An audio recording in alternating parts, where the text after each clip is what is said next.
Hello, thanks for joining me as we watch Minority Report on Netflix just before it is pulled at the 1st of July 2020. So if you'd like to watch this tonight, tomorrow, or when it comes up on another streaming service, I'll be providing some instructions on doing so.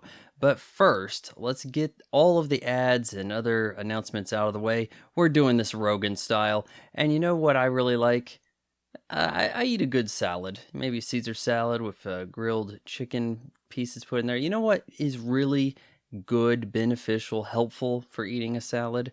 Nork flatware. They make these amazing.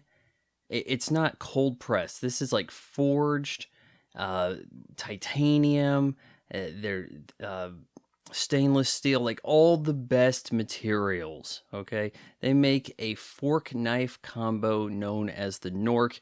It is truly astonishing and will change the way you eat food. If you like to get a discount, 45% off, use my promo code FRY45 at checkout at nork.net. In other news, I acquired new sound recording equipment for my GoPro Hero 8. I mean, this thing is loaded up now. I have a Deity D3 Pro with stepless gain control. It is riding atop a Ricot Lyra shock mount. I have a wind muff. I even found a lens cap and extended extra long thumb screw. This beast, I'm going to be running with it soon. So check that out when I do so. It'll probably be a few weeks before those episodes come about in regular rotation on the channel. I think we are ready to get our movie going. So if you'd like to queue up your viewing of Minority Report, go to Netflix and go to 0000 and hit play now. All right, we see in the corner here PG-13, violence, brief language, some sexuality, and drug content. And much like The Ring, later in 2002, we have a very similar intro here with the DreamWorks logo, highly desaturated. Only instead of a kind of stylized VHS tracking issue, it's these sort of water reflections. It's like a pool of water bouncing light against a wall. And also 20th Century Fox. Oh boy, we're not going to be seeing that logo much longer, and that's going to really burn. Okay, so this movie, directed by Steven Spielberg, starring Tom Cruise. I wanted to say Tom Hanks because Steven Spielberg and Tom Hanks are so intertwined. This is a movie that I saw in theaters on opening day. I think it might have been July 2nd, 2002. Saw this with my pal Marlon. We went to a lot of movies back in the day, and he was always kind of a nonplussed reaction about them. He was not easily impressed. I thought this was quite amazing. If I recall correctly, Roger Ebert and Roper were both over the moon about Minority Report. What we're seeing right now is really quite jarring for the audience, first-time viewers. This movie lends itself well to multiple viewings because there are details you try to pick up on later. And you're kind of like, what am I seeing here? This imagery, what's happening? Murder goes back underwater. Can you breathe in that stuff? Probably not. We have our Makerspace CGI 3D printer going here. A lot of intricacies. I think this is based on a Philip K. Dick short story. Was it a novel or a short story? We may see here in the credits. Sarah Marks, Donald Dubin murder. We're at the Department of Pre-Crime, and our leader here, Tom Cruise. Not a lot of people standing around him, so you don't see how short he is. The year's 2054. Can we make this a reality in 34 years? Perpetrator, Howard Marks. So it's a double homicide, and Howard Marks is the killer. Oh man, I forgot this guy's name. He was in The Rock. He what was that? The Practice. Yes. You'll be seeing some people who become kind of items of significance sometime after this movie. What was it? Lieutenant Hawk from recently discussed Star Trek First Contact, and then he's Bison in The Legend of Chun-Li Street Fighter film that no one liked. I got raked over the coals for not liking that movie enough. So what we have here, we're treated to this opening. It doesn't have a whole lot of bearing on the plot for the big story, but it shows us how the Department of Pre-Crime works, the precogs. I haven't seen this movie in well over 10 years, but I have this on DVD, watched it quite a bit, and I think I'm up for the task to give some comments. The always cool, but not super practical backless projection. You need to have a specific type of wall to really pull that off here. Look how desaturated this is. Whites are blindingly white. I think at this point, this is not just Steven Spielberg, but everybody adjusting to the Matrix. You'll note that this has a very similar aesthetic about it. There's far more atmospheric smoke and it's kind of like light bleed that I think Spielberg was really going overboard with, starting with Saving Private Ryan. You saw a lot of this smudgy white glow off of objects, and it carried over in many of his later films.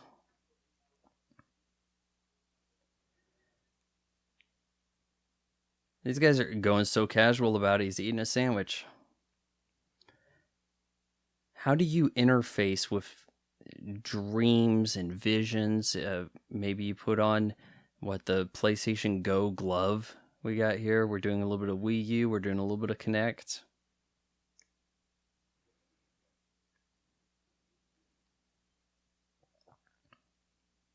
Slide this in, and yeah, that's how you transfer memories.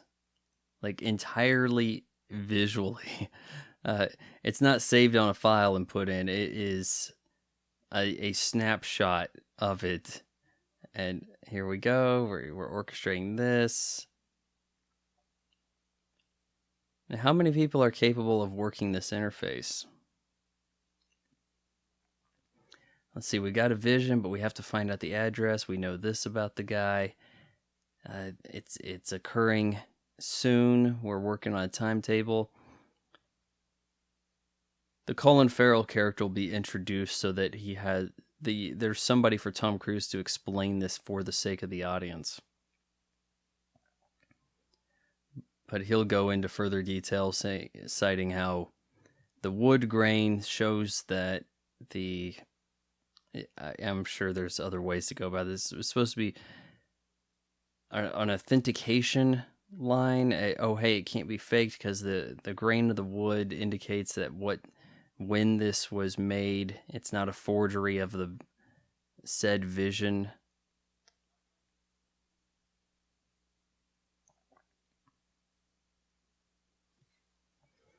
I'm gonna have to. Here's our Lieutenant Hawk.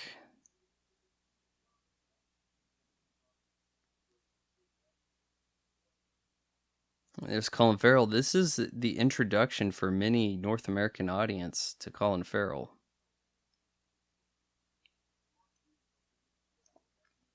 Hey, I'm the new guy. I'm just kind of showing up. I'm kind of chewing some bubblegum while I sit here. Kind of cool like. He seems very Brad Pitt-esque, does he not?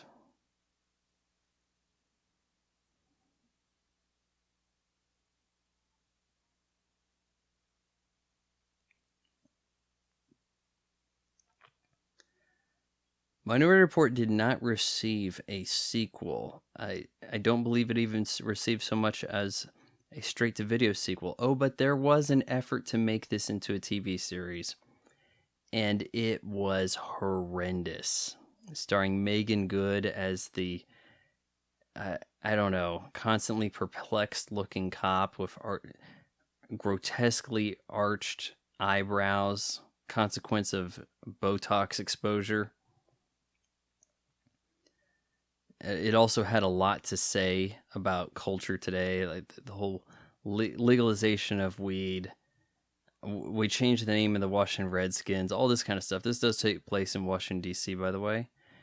The whole thing comes apart. It collapses because of what happens in this movie. There's no story left to tell because this movie tells the demise of the pre-crime division. That once this foolproof operation is shown to not always be foolproof, that it can't really operate, and not in the means that it does. Steve Harris, Neil McDonough.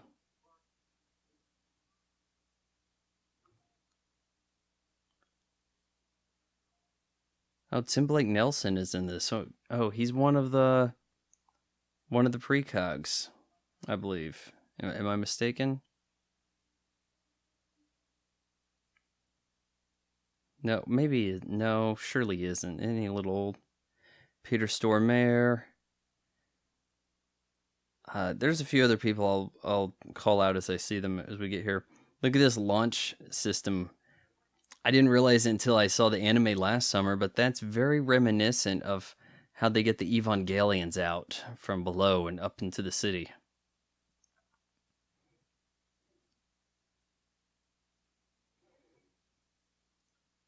Now we're seeing those snapshot memories from the beginning as they start to play out, and we have pre-crime en route to the destination. But this all works in concert. If you're going to be able to predict the crimes and stop them before they happen, you're going to need some sophisticated machinery to help you, not just in the prediction process, but the tactical. So we can rapidly deploy cops with a, I don't know, jet turbine, clean energy helicopter.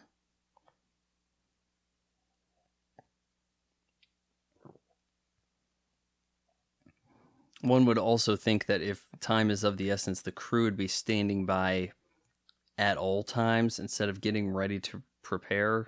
That Tom Cruise would be wearing the helmet and all that gear while he was sifting through the memories.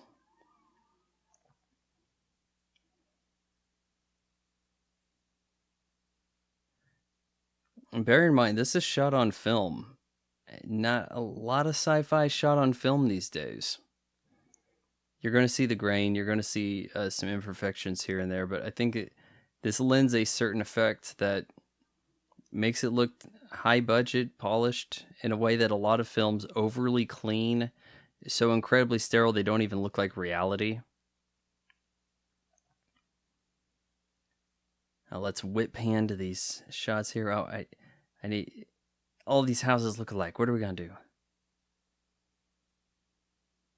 Try to remember the memory of the dream here.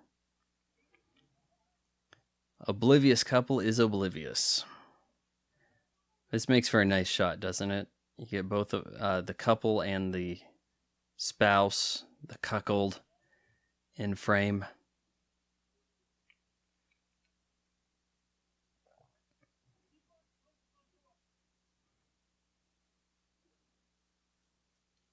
Well, let's pull out this giant file.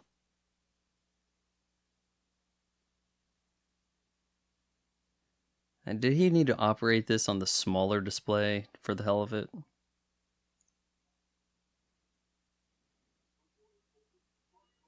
Front door's open. That's the room. And I just lost my helmet.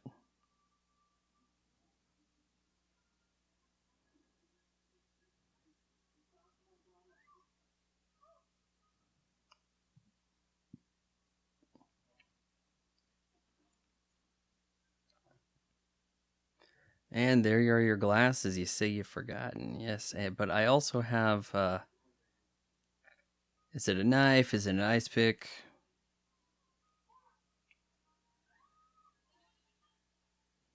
Just in time. Oh yeah, 000. Now we're gonna jump in and break all this glass. We honestly didn't need to. I mean, I've got the guy's hand right here. I can subdue him, but let's wreck their house while we're at it.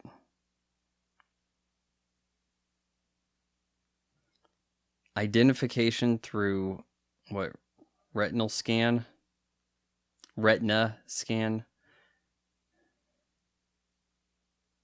Is it retina or retinal? Surely it's retina. So we saw before this had started that he checked in with some judges, which gives him a lot of authority beforehand to do whatever he can to try to stop these crimes. It's like you're getting like a pre-warrant. The looming threat of the halo placed on him, but we don't see it in action there.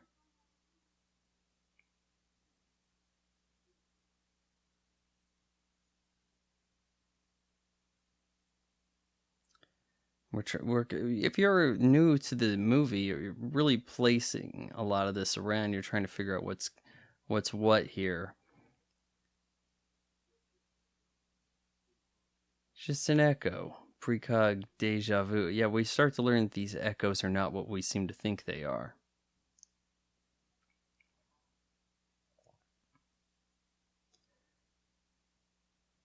There's a lot put into the characters, even like ancillary. The guy who watches he watches the twins all the time, so he kind of falls in love with them, right? We're gonna get our little commercial, but it's played quite seriously. This is not Paul Verhoeven.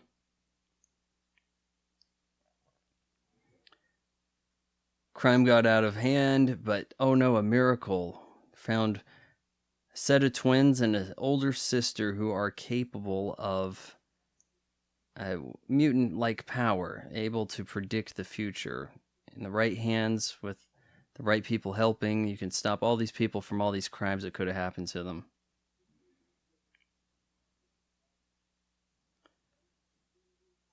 Lamar Burge is too old to really run pre-crime, so it's kind of really out the hands of Tom Cruise. Ah, jeez, why have I forgotten his name? Recently departed, of course. Max von Sudoku. Am I saying that wrong? Look at the future of marketing in this movie, guys. There's a lot done to the world building, and this is just really our first taste of it as far as from the commercial perspective. You run around and you see all the ads aimed at you. In the movie, as we get further into the commercial side of things, you really see how pervasive advertising gets. Clarity. Clarity's the street drug. Yeah, I'm like the lead cop of the city, but I like to get my fix, you know?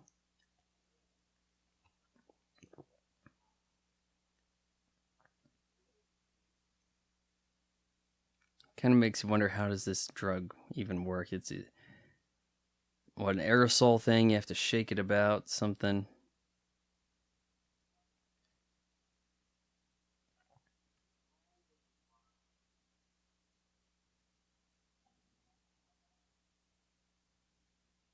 And we have some CGI effects there that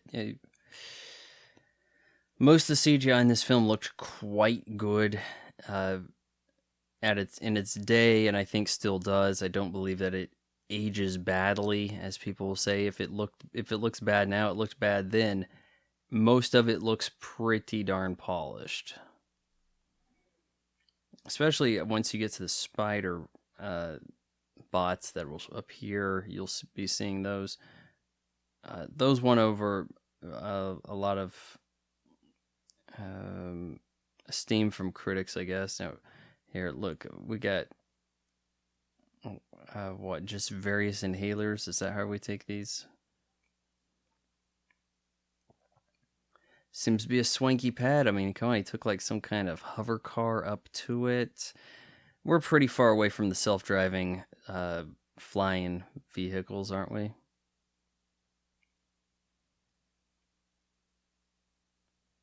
Would there really need, would you, with cloud, now that we have the cloud, right? Like, if everything's going to be a subscription-based service and all this stuff, would there really be that much of a need to place in the files of what have you, your recordings?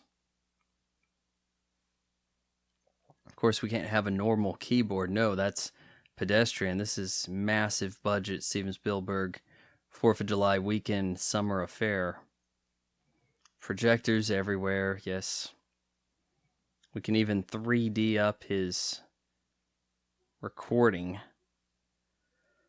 And we see that he has some interaction about with it.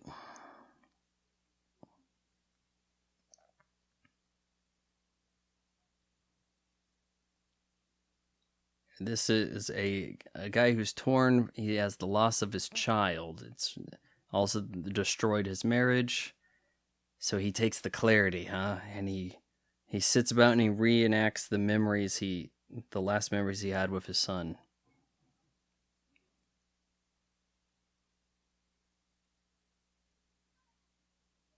Not on the lips. He's saying the lines. People have misconstrued this scene to think that he's interacting with the kid. And that might have been your first thought. I see it in the file, right? There's nothing about it. He's just reciting the lines that he had said at the time. This is his way of getting that memory back, or not exploiting it, but how to explore it as best he can now.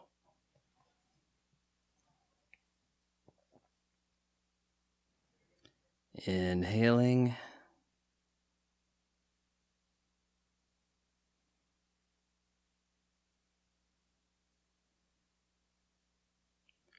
Yes, we're gonna have a little smoochy time with the wife, are we?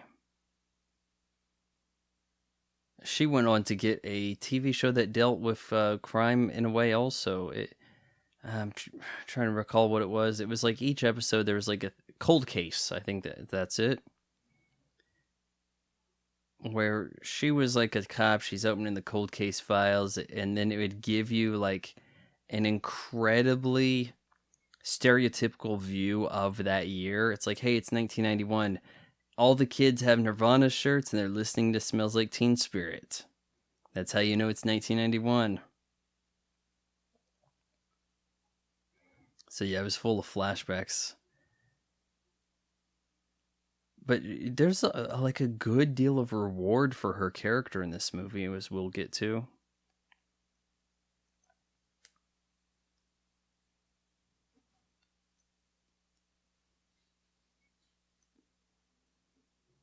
Oh, check out the future cars. Does it help the film to have such a grainy, surreal, general look about it? Because when we're not hitting you with a bunch of CGI effects and everything looks already not realistic, with the saturation, the bloom, the kind of bleach bypass look, and then we cut to the effects, they fit in the same world, don't they? The effects don't stand out as not authentic as much. Watch this Danny guy, this Colin Farrell. He's putting on an accent. He doesn't quite sound Irish.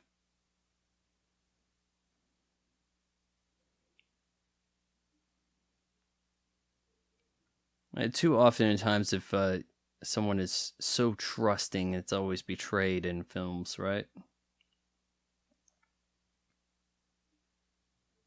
But I believed in you. Well, now I'm stabbing you in the back. He's pointing out how these people haven't broken the law, and you're saying they will. Are you really that certain of it? It's kind of a fundamental paradox. This is the clip that they would show if Tom Cruise appears on The Tonight Show trying to explain the movie in some way.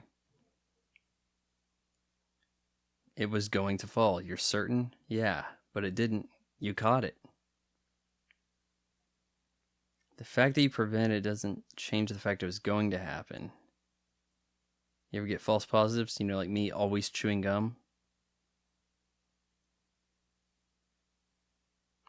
Precogs don't see what you intend to do, they see what you will do. In the ad up, well, Cruz was out jogging. It's like I was going to be, I'm going to say assaulted. I don't want to set off the bots over at YouTube, but here he is saying that they really only predict the murder. Okay, well, was it going to be in addition to the murder? And the free crime stopped it, or is that like a hype piece saying that once we get this fully going, can prevent all these crimes? You'd need more mutants, wouldn't you? These guys are really overworked. Seems kind of inhumane to be keeping them sedated in this pool. I wonder if that would really float. But if you look at the greater good, right? How would the public perceive this? I mean, hey, it's the greater good for them, right? And they're the ones getting to call the shots. They're the ones doing the voting. What are these people? 3 votes in the pool?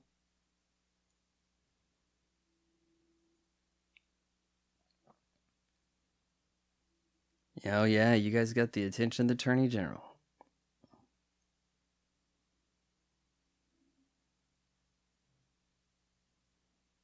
I'm wearing the boss pants.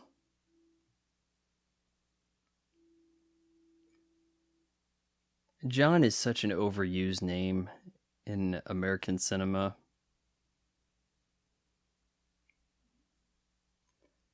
That is Samantha Morton, right? Recent villain on The Walking Dead. I think they were saying, hey, where can we get a bald lady who was recently bald? Yeah, Minority Report. Well, that's looking back a ways, but that's the best we can do.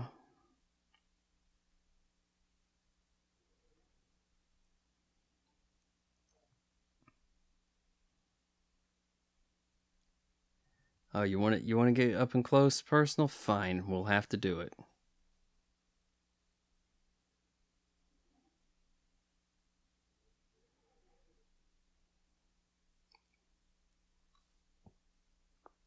Photon milk's a natural.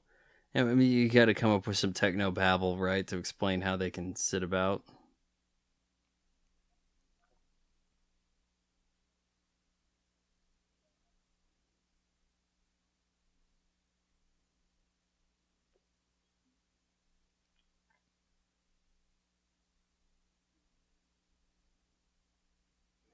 Yeah, we just keep them shut up. That's what we do.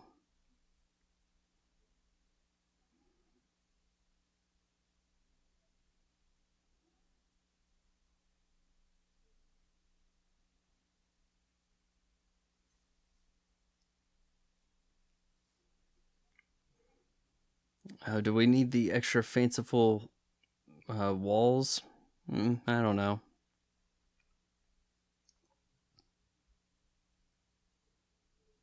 See, look at the caretaker. He's like, oh, don't touch them. We got to be delicate, all this, right? I'm going to clean her fingernails. Uh-huh.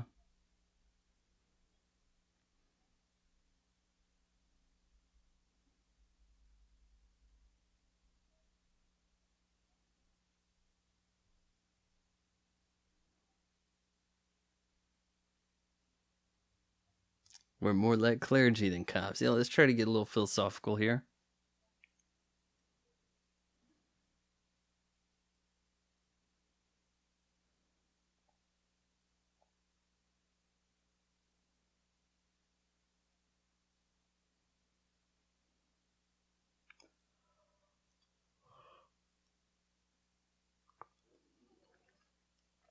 Colin Farrell here says spent 3 years seminary, a clergyman. Tom Cruise actually was quite studious and trying to get into clergy work himself. It is said that after shoots on Risky Business, oh jeez, forgot the guy's name. What was it? Booger from Revenge of the Nerds. and he's also a Curtis. Curtis. I know his name's Curtis. So he said that girls would be standing outside his hotel room for Tom Cruise. And he's like, or wanting to see him, even as he's shooting this movie. I don't know how he could have been that big of a deal beforehand. I guess it's possible. Maybe Taps did it. And Curtis would go out with Bronson Pinchot, go out to get some drinks, whatever. And hey, Tom Cruise won't come. No, I'm gonna go study the Bible. And then he's like, yeah, Tom's gonna be really upset when he sees all these girls around wanting to get to know him after hours. He's gonna get in the way of his Bible studying. Huh? Why are you grasping to me, lady? Can you see? We know that the precogs actually have a secret that is being hidden in plain sight in a way that it's kind of inferred that are they just never allowed to talk to anybody? They can't say, hey, there's actually a crime that was covered up incorrectly. Like, it would have been so simple for us to just point this out. But there is a trope, which I don't know if we have a name for it, but it's just like the people too powerful to communicate directly with mere mortals, humans, right? Like the everyday populace. Oh, she's such a genius, she can't talk to anybody, right? My child with all these special abilities can do anything. He's super genius, all this stuff. But to you, seems like they have Asperger's or Down syndrome or the like, right? They're shut in. Yeah, of course. Why not? Yeah. Okay. So amazingly talented, can't speak English.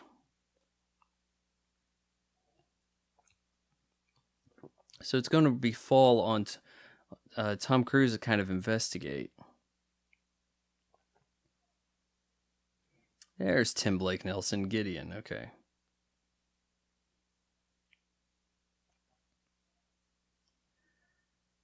I mean, imagery much. We got like pipe organs. The guy's name's Gideon. And he's like really the security guard here over keeping tabs on some files, right? So yeah, why did they go so hard with from a practical standpoint? Why would the police precinct go to as much trouble to be this religious type thing?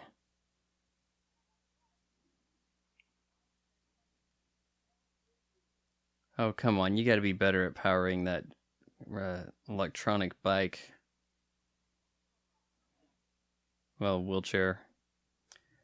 Keep the files, and we also keep all the people locked up in here. Doesn't look like they have a lot of open space to me. Looks like most of those holes are occupied.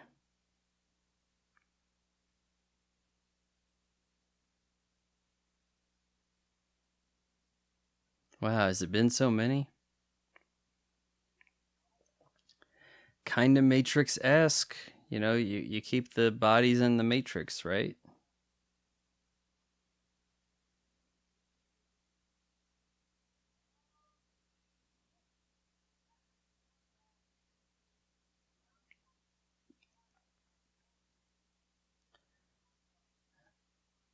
Never killers at John Doe never identified. Interesting. Really? All this tech, you can never identify the killer? The victim's supposed to be the John Doe, not the murderer.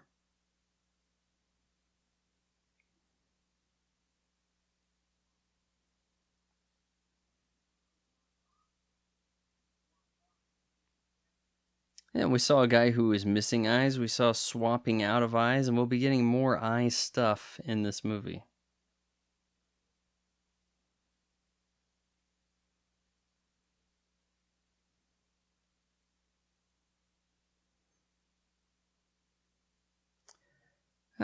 The female's vision of this seems to be missing. That's peculiar. Many a plot point in films seem to go along this path of, hey, there's a file missing. Well, you investigate, and then what do you know? The boss is behind it.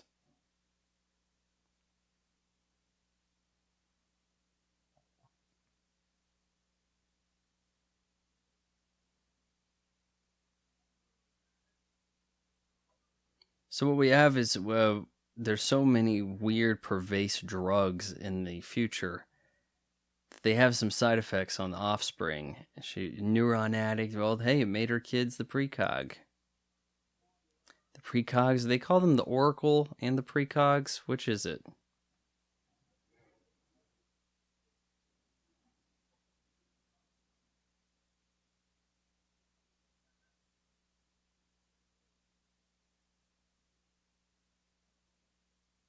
Anything else going on here against the rules? Huh? You've been looking at people's memories. Maybe I shouldn't be knowing about it. Doing some sick stuff there for your organs. It's not the smallest piece of data retrieval device, but you can see what you're holding on it. Battery powered in some capacity. I don't see any kind of way that'd work, but whatever. I mean, if you want to see what you have it on SD card, you have to put it in the computer. Not just simply look at it. Oh, but that's the future, Vaughn.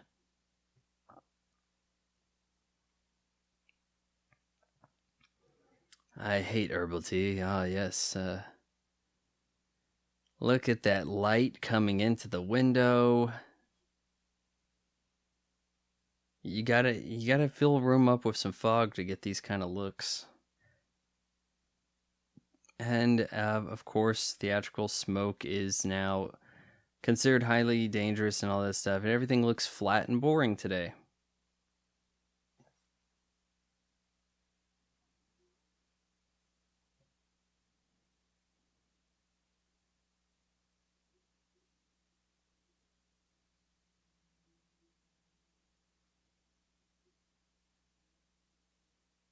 The minute pre-crime goes national, they're going to take us over.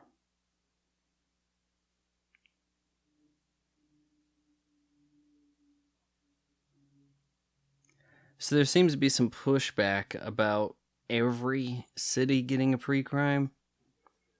You'd think that'd be the ultimate goal. Hey, we test this out in Washington, D.C., where the crime is the worst. We make it the safest city, and now try to roll this out to everybody, right? Instead of prevent it.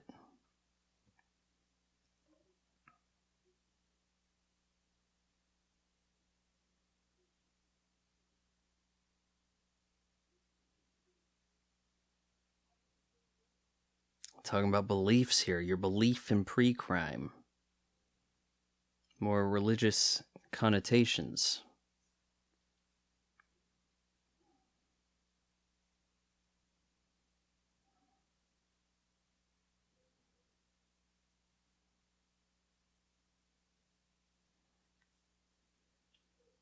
He's instilling in him not to trust Danny.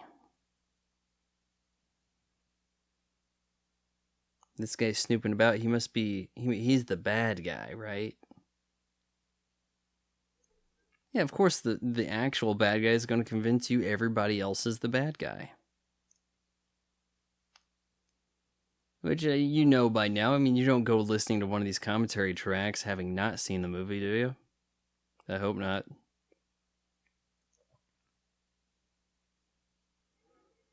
I may not have a warrant, but I'm just going to go snoop through Tom Cruise's apartment. Hell with it.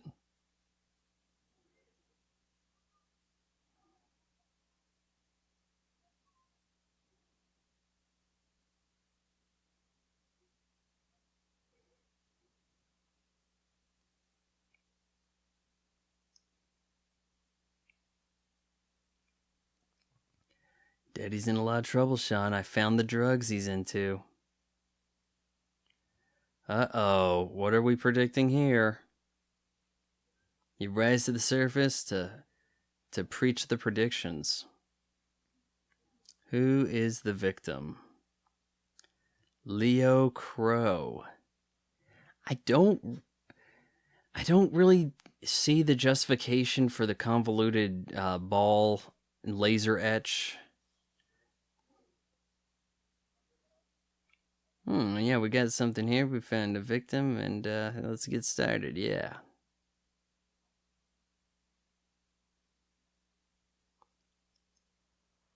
Who's premeditated? You think no one would be dumb enough to premeditate murder from 200 miles of here? Oh, but who is dumb enough to do that, huh? We'll find out soon.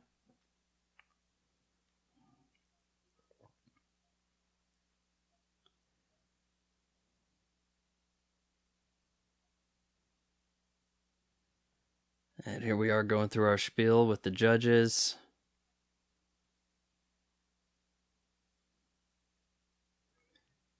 That's not unlike today so much, teleconferencing.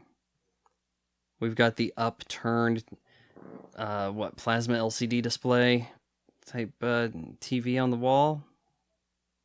I see a lot of that stuff on ESPN. You know, somebody's out of the studio and you got that upturned display there. Stephen A. Smith showing up on First Take that way often.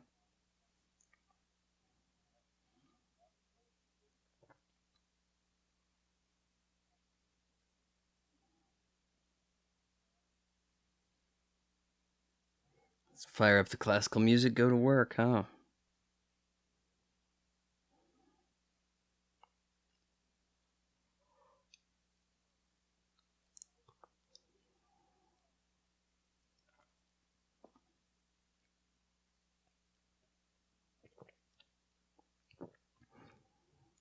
It strikes me as less science fiction and more of a fantasy to have these mutant abilities, like the Force in Star Wars. The Force is a fantasy element. The ability to read all of this stuff in the future, predicting the future, because they essentially have a mutant power about them. That's more fantasy than anything science. You're not giving me a science-based explanation. Goodbye, Crow. And shoots, and oh wait, that's me. Oh, this. What? This can't be right. Wait, whoa. Let me hide that from Steve Harris over here for a sec. And here comes the ball. Oh, I'll get this one. Hold on. Give me a little bit of time to run. Just try to cover this up a sec.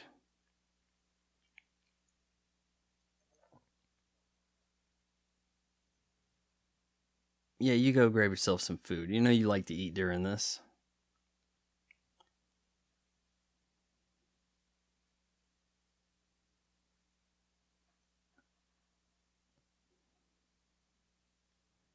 Yeah, then the judges who are going to be observing this are, hey, I'm a little confused about what I'm seeing. Yeah. And we're going to, oh, hey, your screen cut out. Yeah, that's what we're going to say. I don't think he was able to reach over and touch the wall to turn that off. Oh, but you got another observer. He has a little bit of time to try to piece this together himself. If he is the one doing the crime, he can prevent it, right? But he will ultimately steer himself towards this event.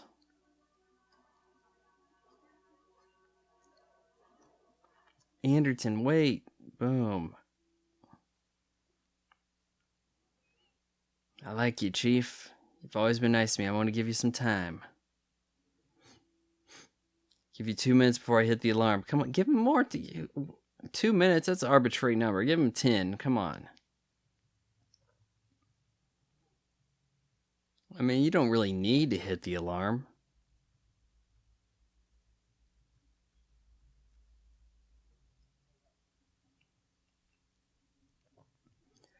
At this point, you're thinking that Danny has done something. He has set him up in some way.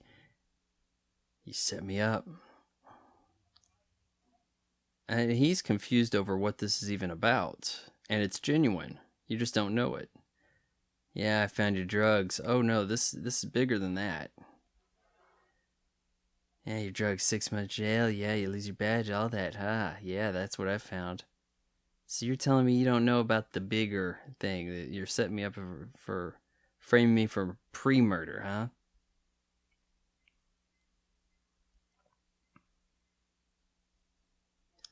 Oh, adverts. Aquafina.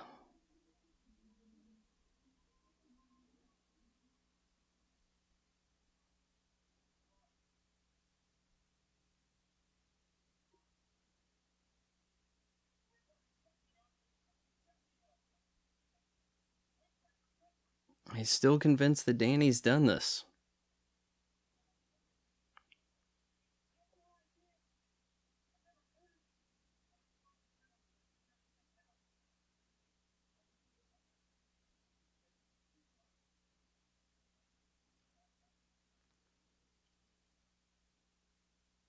Yeah, how would you frame somebody for a pre-murder? Interesting. Now, what he could do is just leave the area to prove that this doesn't work. But instead, he gets himself into position to commit the pre-murder.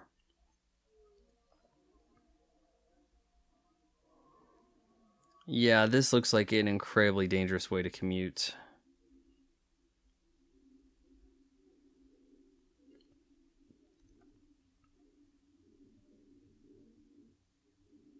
I'm not gonna get haloed.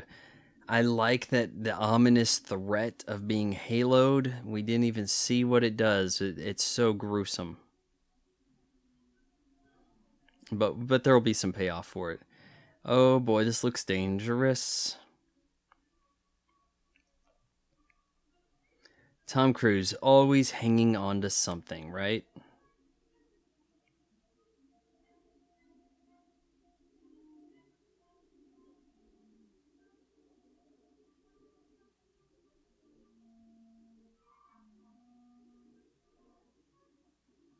Yeah, it's not as simple as let's build the roads around the buildings, where the roads and the buildings become one. You go up and down the building on a road. There's a lot of Tom Cruise crashing into people's lives in this movie as he's chased. When this movie was first proposed, okay, here we go.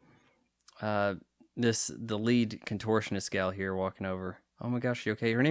She goes by Bindi Bonnie, and she was uh, Samara in the kind of reboot of The Rings. Was it of the Ring? What was it called? Rings, I think.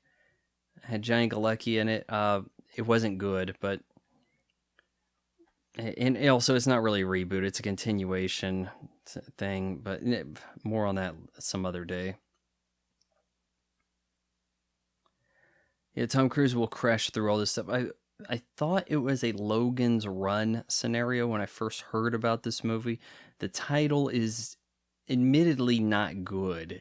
Minority Report. It sounds like what are the blacks up to? You know, it doesn't sound very good.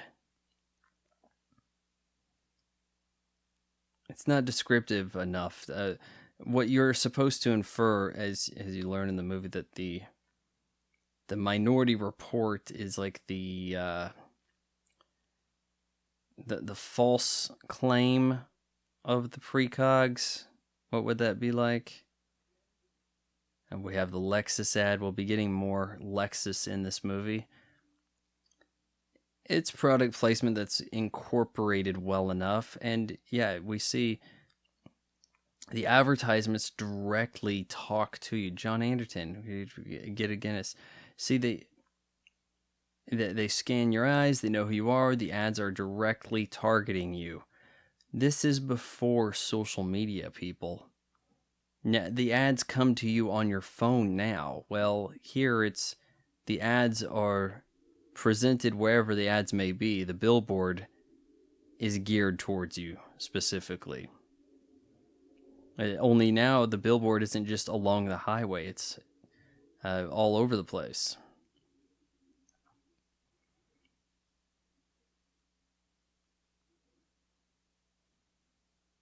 We will be getting a Cameron Crowe and Cameron Diaz cameo here. Oh, look at that animated paper. No real sense in developing that because the newspapers are essentially dead. There's Cameron Diaz. You see the top of her eyes, and Cameron Crowe.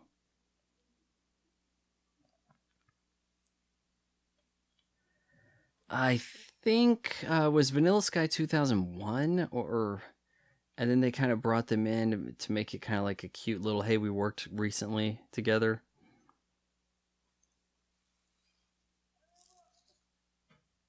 Fire him up. Dilapidated normal car.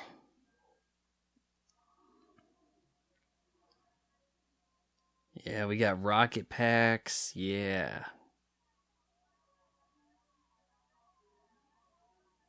Haven't really seen those in use yet. We saw them jump out of the helicopter thing. These things must have a much more restricted range.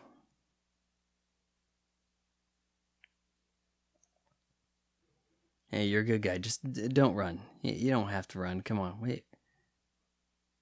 You saw this in the TV spots in the trailer. Talking about, hey, don't run.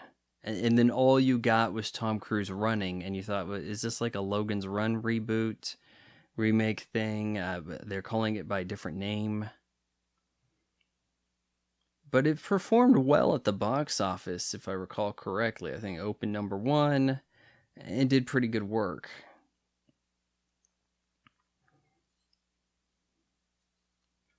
We got, what is it, sick sticks? Is that what they call them? Like a slang term for it? It's like you get hit with that, it makes you barf. Demonstration. Blah. That was a heck of a jump, Tom Cruise, unassisted by jetpack.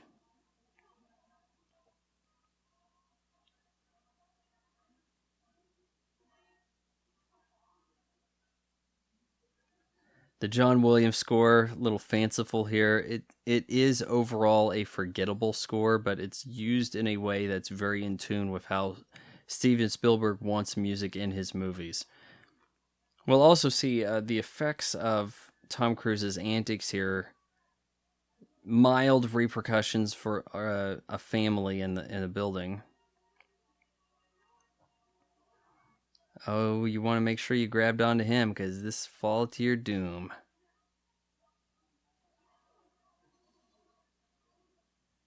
Whoa, Chief.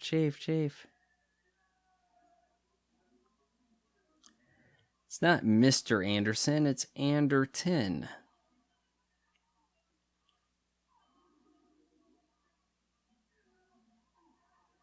Spielberg wants his chases being kind of light and fun, and you'll have I keep building up to this. They bang against this floor, and it causes a table to shake, and the people above are like, "Oh, is it possessed or something?" Like, just this kind of thing about it. Also, okay, so now he's making the hamburgers. Okay, because the jetpack. This guy's the tuned out grandpa just wants to enjoy the game.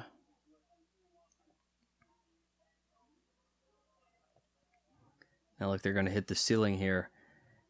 Elaborating on the lives of the other people in this city expands the world, and it's something you see done in a lot of Steven Spielberg movies. And let's even bring in a kid here with saxophone. Sure.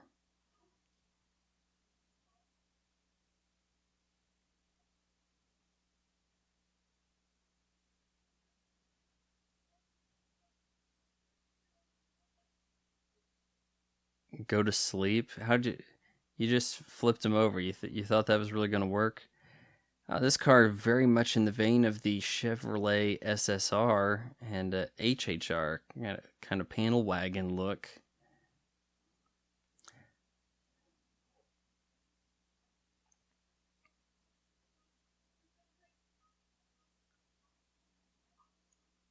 Run.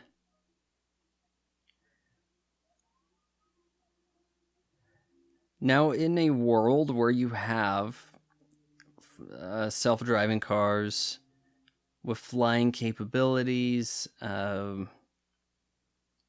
they traverse the roads up. I get, are they truly flying cars? Because or it has something to do with the surface that they're going to go across. But at any rate, you don't need to employ a lot of people to build them if you have the machines to do all the pieces, right? You don't need that supervision. Kind of a cool weapon of sorts here, this concussive blast. I don't know why you would need to whip around to fire, but it looks cool, I guess. Like fires of reloads of whipping around. Probably could have had a less visually impactful way to do it, but in a movie you got to make things cinematic. Yeah, let's we got to Kiss the Cross rosary stuff over here, and then didn't he talk about how he was in boxing too?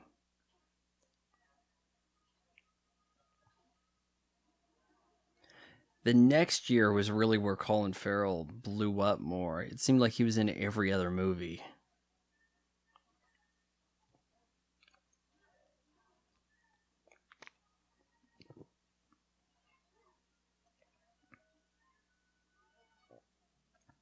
Last film I saw of him was The Lobster. Didn't really care for it. You don't really know what they're building at this plant until it becomes apparent as we go further. You didn't see that he went into the Lexus plant. It's kind of like, what are they building? I mean, you can kind of see a car here coming together, literally. This looks better than the also 2002 episode 2 Star Wars. Similar scene of the machinery around a hero.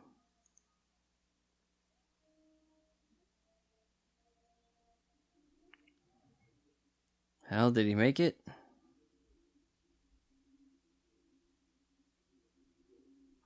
Oh, such an evenly distributed one-pass paint process. Cure time of nothing. Yeah, of course. Aha, I escaped. The car comes rolling off the assembly line, ready to go, too.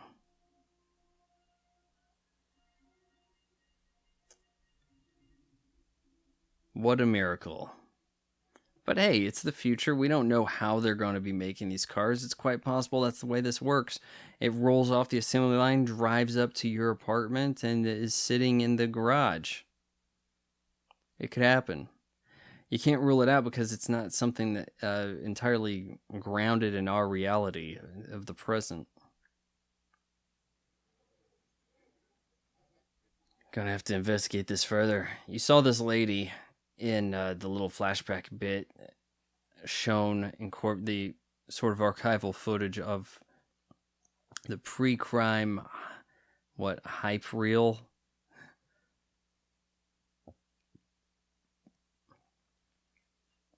That's the future. Botanicals have been evolved also.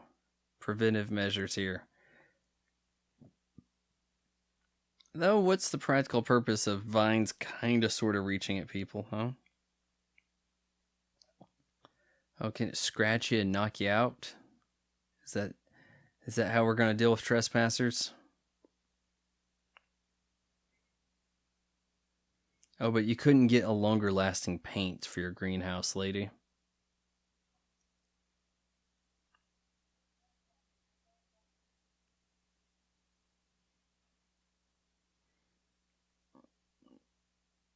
Oh no.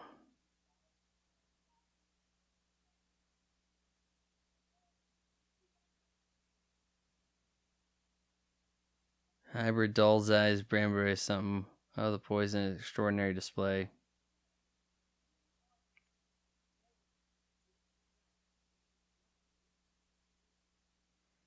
Oh, you don't know if this guy has some ill intentions or what? Oh, but I recognize you, huh? Here, make the antidote for me, please.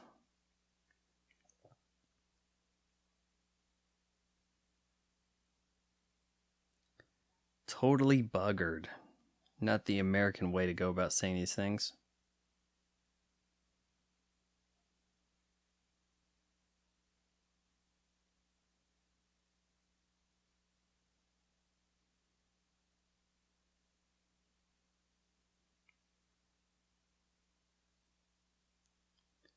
You're the inventor of pre-crime, but hey, she's since retired or so. Look at the way how we keep the camera low, and we try to keep both actors in shot, even when they're not directly looking and acknowledging each other.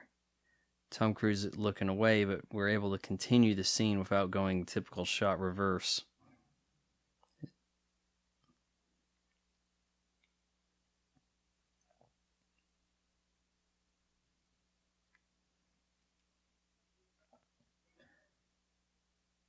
Narrowin. Gotta get me some of that stuff.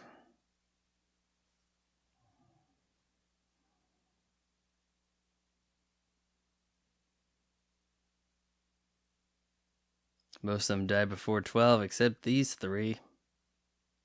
The only ones that survive become the precogs. So how else are we going to manufacture precogs nationwide?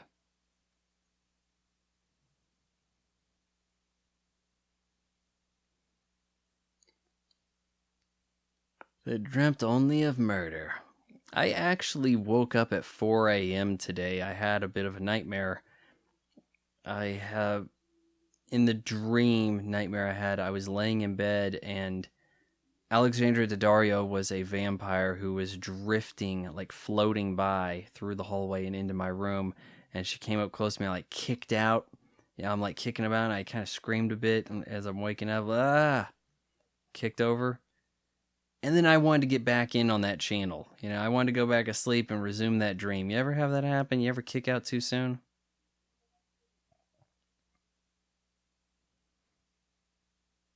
Look, I'm just saying, if Alexandra Daddario is a vampire and she wants to do something to me, I'll let her. I'm too busy to explain everything directly to you. I gotta tend my flowers, my plants. I got so much to do here while I give my spiel.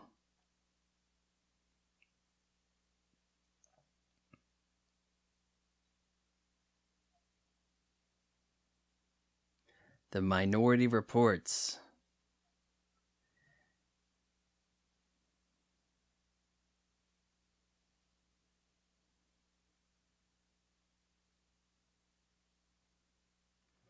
The guy essentially running the show doesn't know the whole story.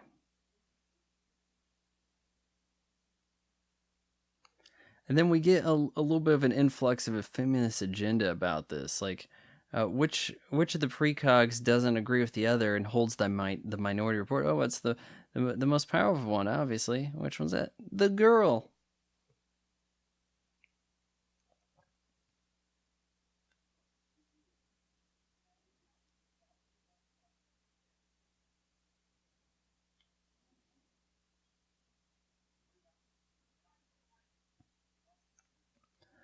Alternate futures. Well, if you didn't stop them, that would be their alternate future.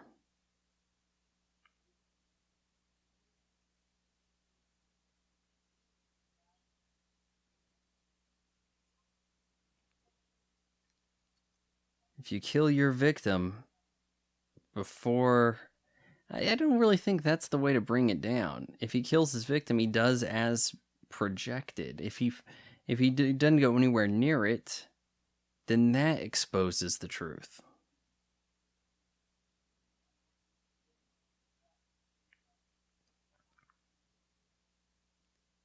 Gonna give him the objective here. Find the Minority Report.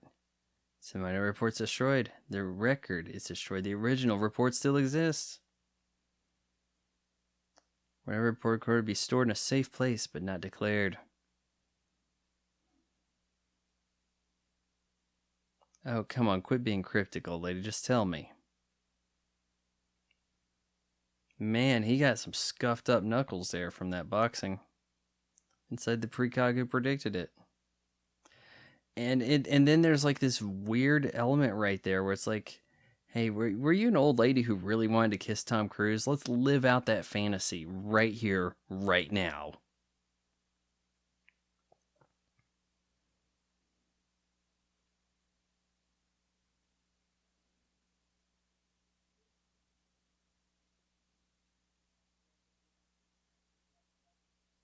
Actually, I think you'll have to run out. Yeah, it's snarky old lady. You're insane.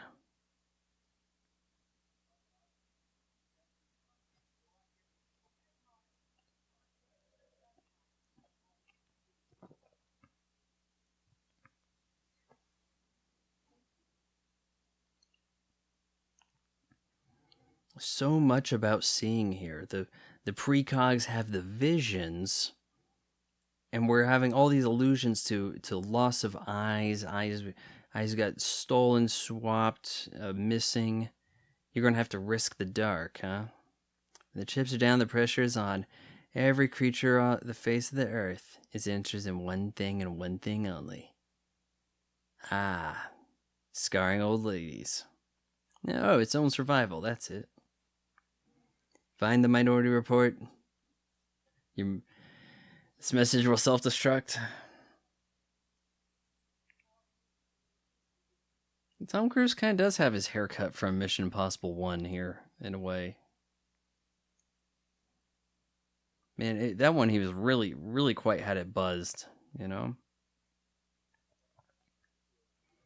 And which one's got the Minority Report? The female, of course. And then all the women in the crowd laugh. Yay.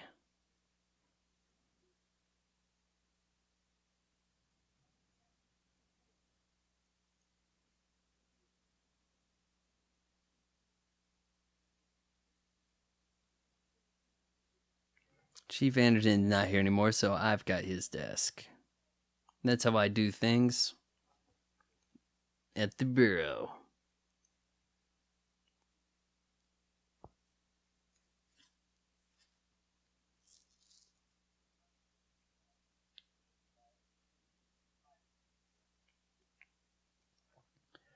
Spider teams. We'll be seeing the spiders.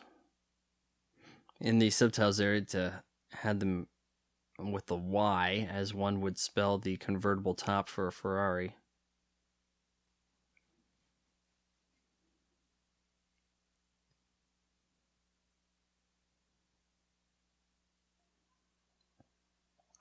What is playing on the wall here?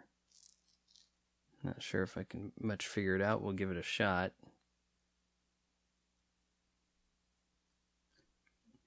Frankly, if I'm projecting a movie against a dilapidated, misplaced wall with all kinds of other things on it, it's probably not the most convenient way to observe. This guy, I mean, Peter Stormare, he's enjoyable in small uses here and there, but man, does this not seem like a doctor you want to go to? The first thing he's doing, just snot out the nose. I mean, come on, there's nothing sanitary about any of this operation.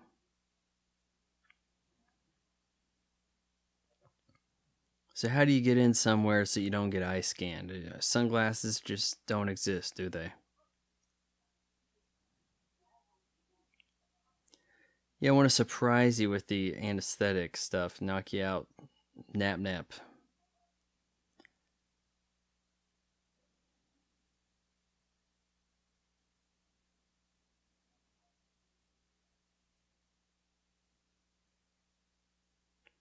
Removing eyes becomes not just maybe not so much a commonplace operation, but one that people are accustomed to in some way. And not that everybody gets their eyes removed, but it's like, yeah, I know about this. It's gotten so mainstream enough they're doing it on the streets. Miss Van Eyck, and this is just like such a cartoonish looking lady here.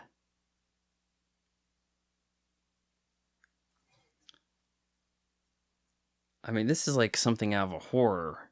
Look at the setting. We got the we're going about here with the accent play. The guy's sedated. It's like, what are these people really going to do to him? Or do you trust any of this? May not have much of a choice. As I said, he could have just drove off into the desert, not been anywhere near the scene of the crime.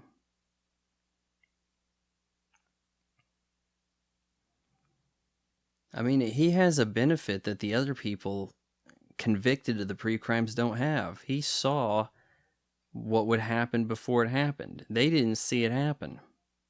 You see it, you can change it. Now, as he's going kind of in almost a laughing gas like haze here, he's being told by the doctor who's about to remove his eyes that you've convicted him before, and this could be his chance for revenge.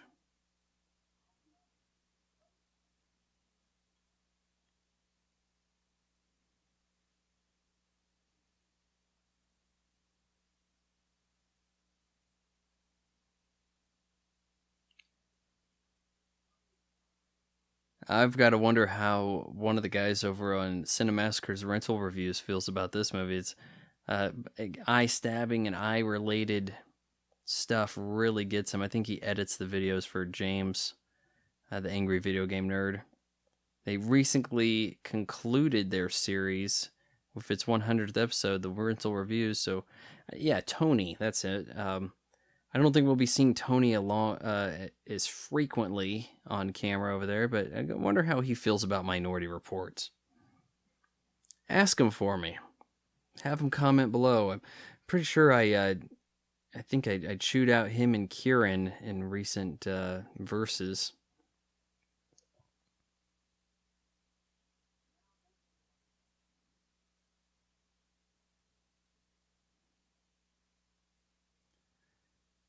Give me the opportunity to know myself a lot better. Yeah, you locking me up actually did me some good. You saved me. I'm not gonna do you some bad.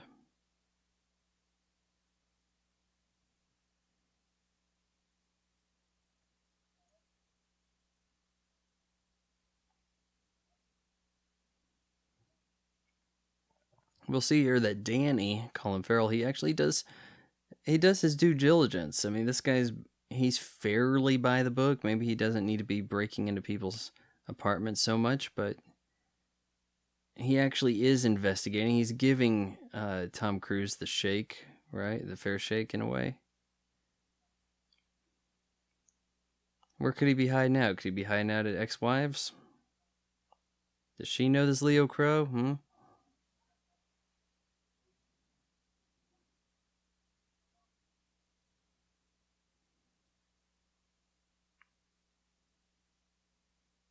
Is it only doping if it's performance enhancing? Like blood doping?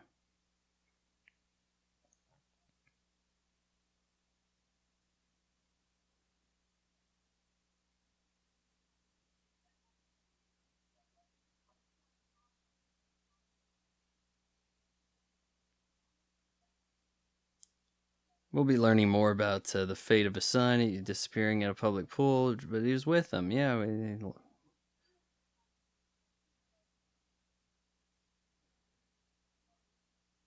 She's a photographer on film. Antiquated medium in 2054.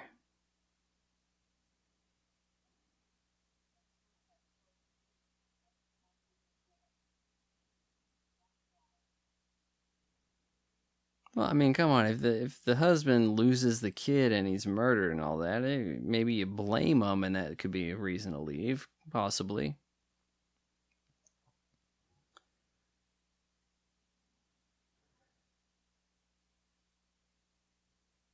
Take these off too soon, you go blind. In the fridge, there's milk. Greta made you a sandwich. Greta Thunberg made you a sandwich. So yeah, this is gonna go bad.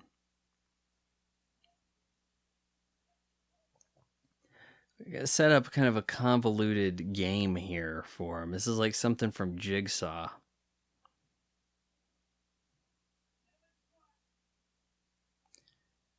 We're fleeing the scene. We're not going to keep an eye on you. That would just be too easy.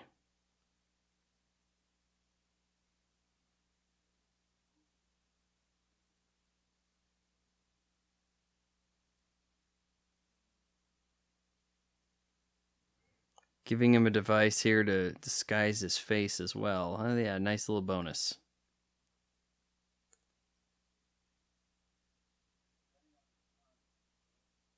And yeah, you wanted to keep your original eyes? Got them in a baggie. Do eyes need to be frozen? Put on ice? Put in a saline solution? Maybe. Things dry out, don't they?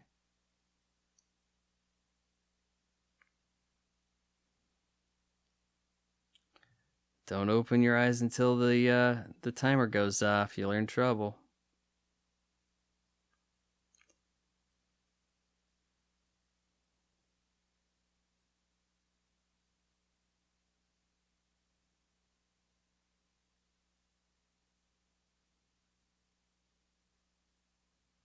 Oh, can you feel the time there? That little timer? This will give him an opportunity to get to a dream sequence. Memories of Sean.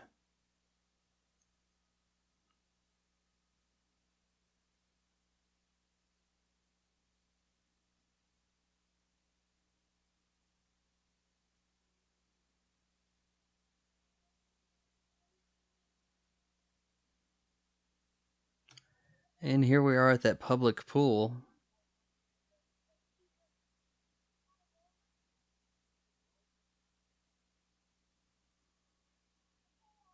Man, this is a busy public pool, too. It seems to be a waiting line.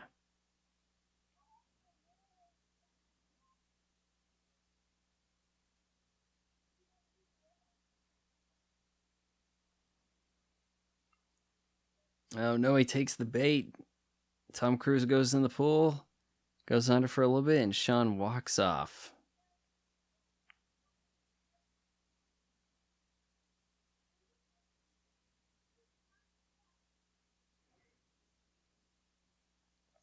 Tom Cruise was never tan. There was a trend in tan, and then tan came out of vogue, but Tom Cruise just stuck with the pale through and through. He saw it through the whole way, came out clean on the other side. He takes his eye off for a second, and he's gone. What could this guy have said to Sean to get him to leave?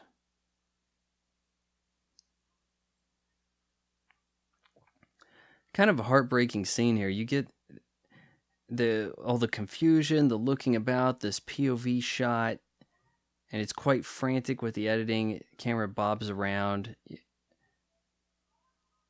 and the music, right? All of it plays together, and it puts you in that position that helpless. I've lost my kid, freaking out all the white women in the crowd, right? 6 hours left. Is that it? Was it 12 hours total for the operation? He's got 6 left, I think. Kind of hard to pay attention when you're talking over it.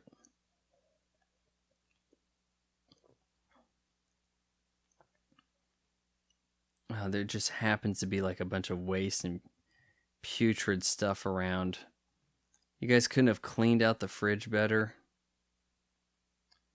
You had to leave him the possibility of grabbing bad stuff.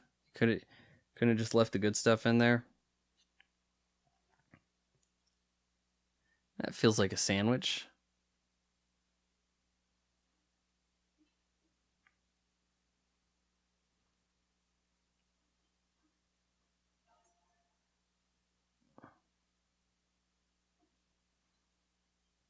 Oh, just everything bad.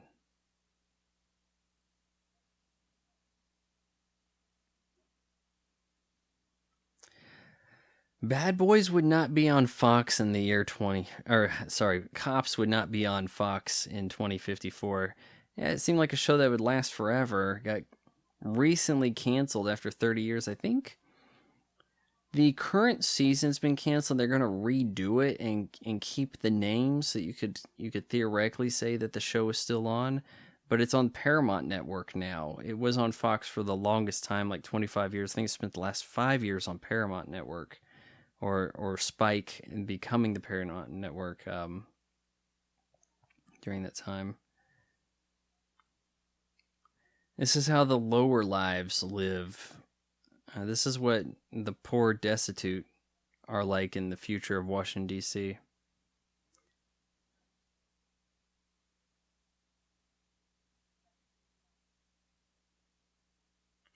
27 warm bodies. We gotta scan with the spider team. 4 spiders, 1 per floor.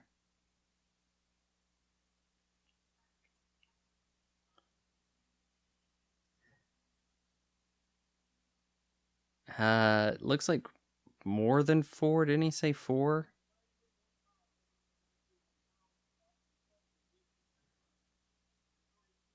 You what? Just use Bluetooth to tap into a presumed PA system of the building, or is that all set up in all buildings for these matters? Just lay down, let the thing scan you, and it'll be on its way. You see, you have to coach up your kids, get them accustomed to this world. And the casualness of this. Also, this is a really well played out scene, how we're floating above. We're going in between the walls and the ceiling. There's a couple hooking up. Oh, okay. One of these things, fine. Okay, there's scan. All right, get back to business. Hell, we're having a fight. Domestic violence here. We have a fight between a couple. Okay, fine. We're going to do... And then we're back at it. Yes. On the toilet. It doesn't matter. The invasion of privacy. It's the contract we all signed, huh? That's part of living in this city. That's the price you pay. For the greater good. We sweep back across Tom Cruise. He's over here trying to stop things from coming in because he's still got a lot of time left. He's only like halfway through his treatment.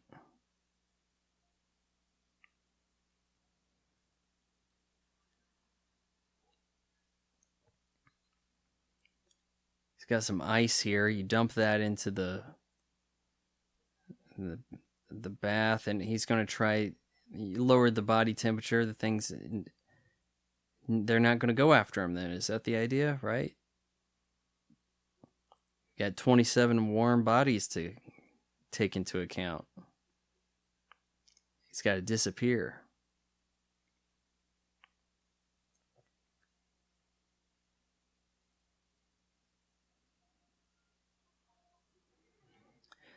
Interesting enough, the poster I'd always seen of this movie was just Tom Cruise, kind of a side profile action type dynamic shot, sort of at a diagonal, and it wasn't terribly descriptive of the events of the movie or anything. It wasn't like a Drew Struzan illustration. This underwater shot with the bandages over his eye seems to be popular in the home video type, more modern posters for this movie. Now, if you saw this on Blu-ray, it might have a poster with the eyes bandaged, and that's really not terribly relevant to the plot either. Or I say poster, but cover. You look for a poster of Minority Report, you'll probably end up seeing something like this.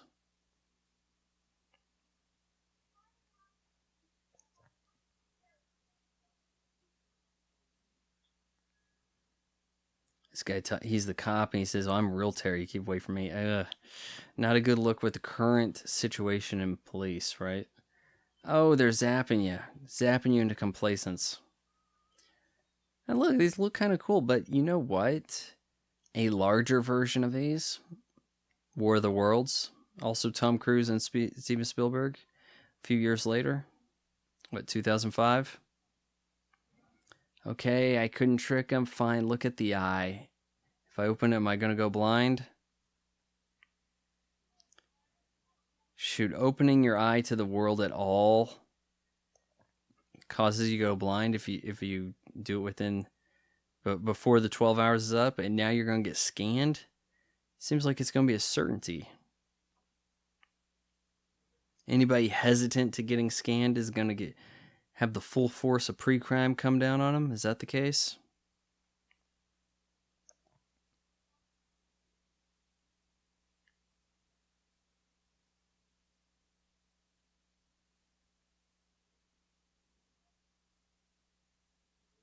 Four people, not 3.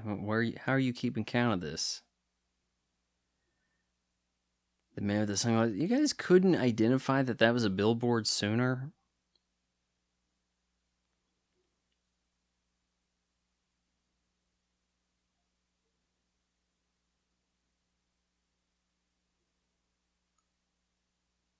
We have a highly stylized statue, monument to the precogs. All right. Cool looking glasses here. All right, now we're going to use our ugly stick. Is that what we're going to call it? A sick stick and an ugly stick? Of course, you always have to wonder if there's a child in the crowd that's now a big deal. Oh, hey, that kid's in Black Panther. Anything like that.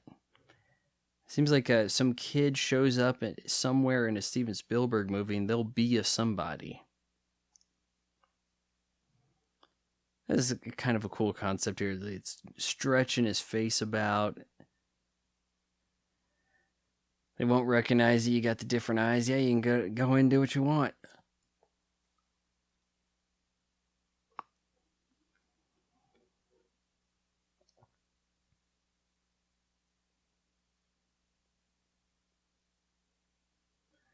Oh, is this what Tom Cruise is supposed to look like at his age? But I still have my old eyes, which will give me the sort of the passcode to get in. This lonely guy, his whole life is taking care of this gal. That's his girlfriend in a way, huh?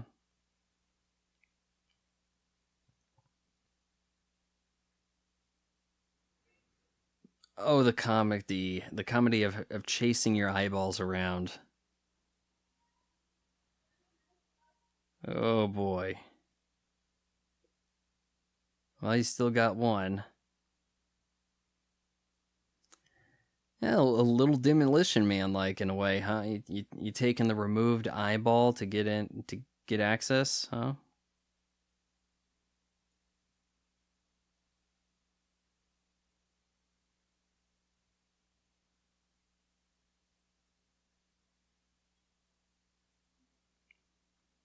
You can't be in here. You're not gonna explain anything to him? Old timer, who cleared you? Remember, I like you, Chief. I'm gonna give you 2 minutes. I like you. Well, I'm not gonna kick your ass.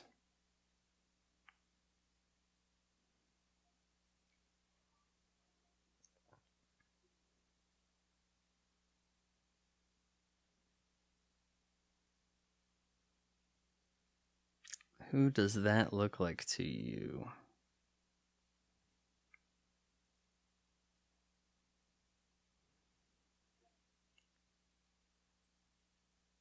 Coming here to grab Agatha, huh? And get her in on the crime.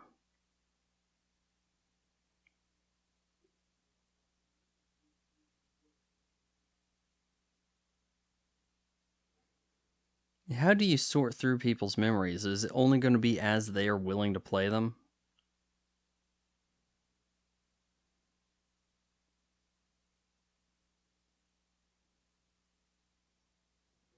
Yeah, she don't want to show you the Leo Crow. She wants to show you the John Doe.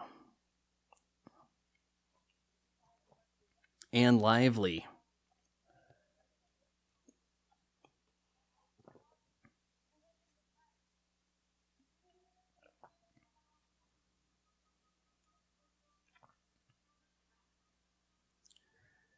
Oh, is it that simple to release her?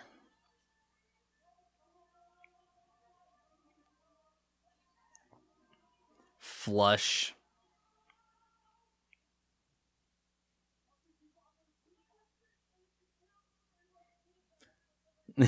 It's kind of the funniest moment in the movie.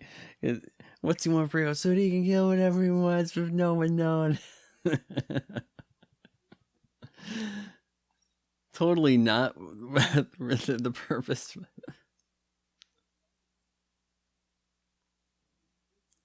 Agatha's the key. She's the one they listen to. Without her, there's no pre-crime.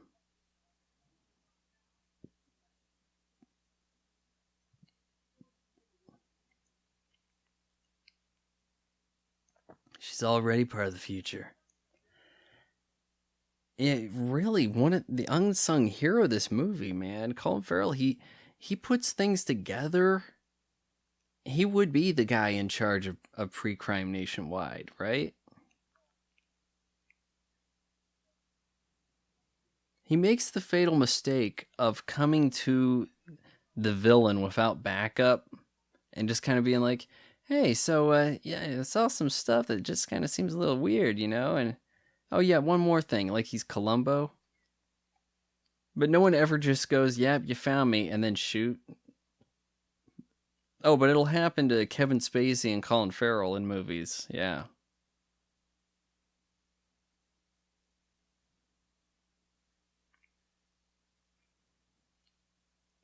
Man, does she look so different today. Put on some pounds.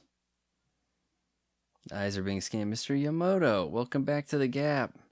Assorted tank tops. Does it say tank top because he's wearing one, or because that is what the owner of those eyes had been buying? Also, the Gap is going to be coming back into the national conversation. Just signed a 10-year deal with Kanye West. Going to have a line of Yeezy available at the Gap. My curiosity in that is, so I've seen things like Yeezy Season 1, and we sell like $500 hoodie to people and whatever. Are they going to carry the Yeezy Boost, or is that collaboration with Adidas separate from the deal?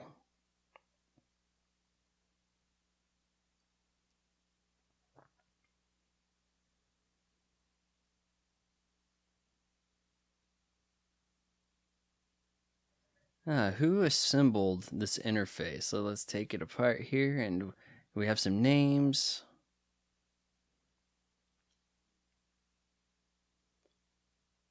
Really, you gotta put the picture of some tech on it, on the mouse. I don't recognize this guy. Maybe you guys do. What's this guy into? Oh, well, if he's not designing the pre-crime interfaces, it's virtual sex fantasy rooms.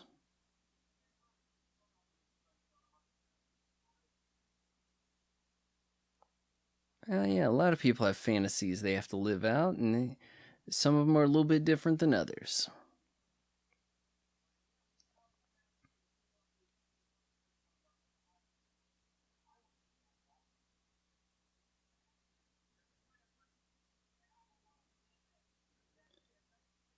Yeah, recognizes the cop, brushes off this guy. Man, the vision of the future here, visually so much different than Blade Runner 2049, yet they take 5 years apart, huh? I mean, that movie will show you a gritty future, but it doesn't have the gritty visuals. I mean, it's the pristine video appearance of today in Blade Runner 2049. Look at this future and vision of yesteryear. We have so much glow effects. Uh, Look at how pushed and processed out the film is over here in this dark area. I mean, heck, you'd think these guys had lights attached to the patent leather jacket.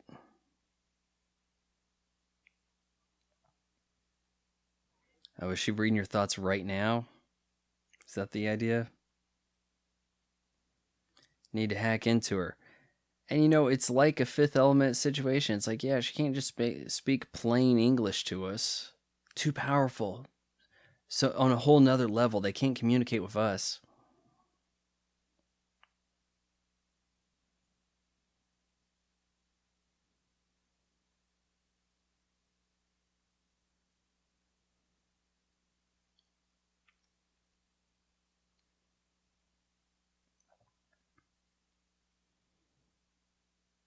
I believe that Samantha Morton, right? I believe that she is a Irish actress. Of course, I've most of the time I've heard her, it's with some kind of done up Southern drawl type thing. She's Southern on The Walking Dead.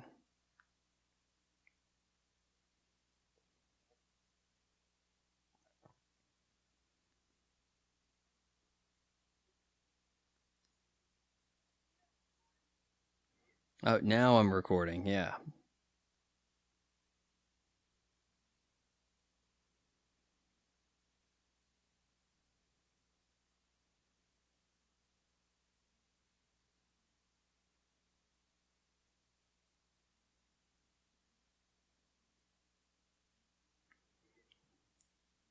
If it's possible that visions of the future would be so erratic, maybe. I mean, she doesn't have a perspective to draw from, so it's hard to say where she'd be viewing it. As you get closer, does it become more refined, or you pick up more details as the event draws near? I'm looking up Samantha Morton for you. England stands 5-3.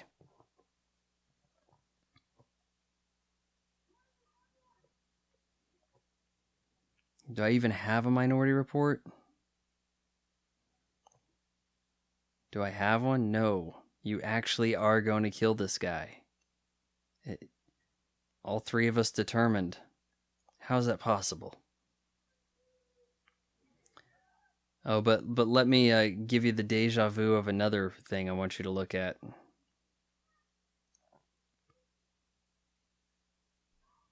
Can you see? Why don't you just tell him what the deal is? Your language capabilities are not that limited.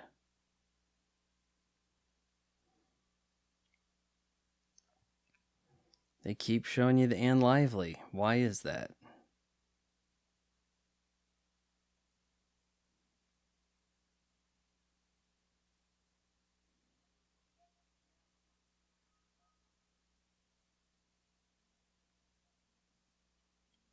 Who is it? Was it? Why do you want me to keep investigating this? We have a guy locked up for it.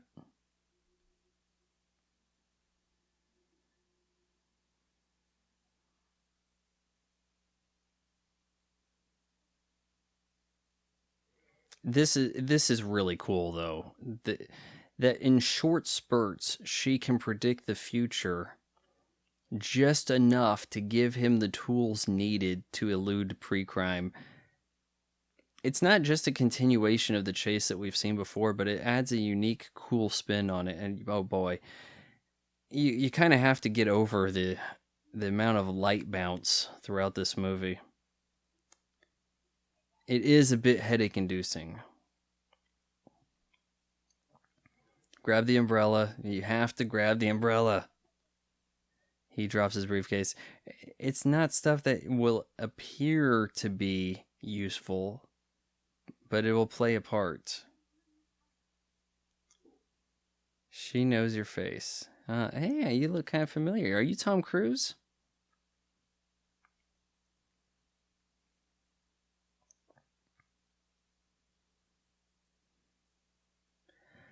Is there a need for shopping malls in 2054? We're ordering everything online right now.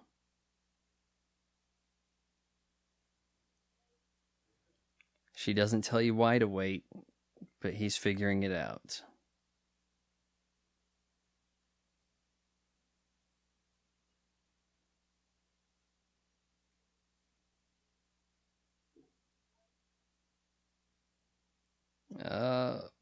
Can I have one?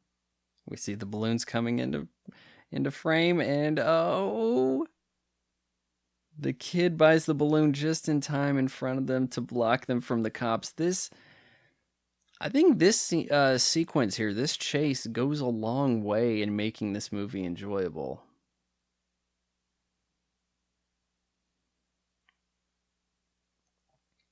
And we see the sensory overload of advertising.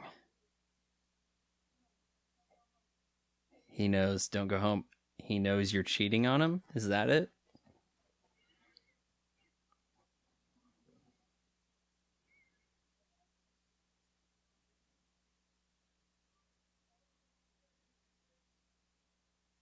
Got a coin. Drop some money. She said, can't you put it in my hands? You said drop it. You didn't say hand him some money. At least he didn't put it in his hands because he got to use this guy as the barrier. Yeah, there you go. He breaks up the chase. All right, you needed that umbrella.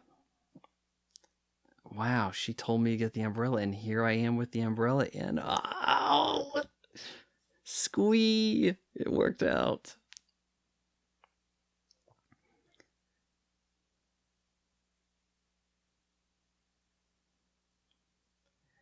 And you know what? That's not a huge thrills chase like we had earlier.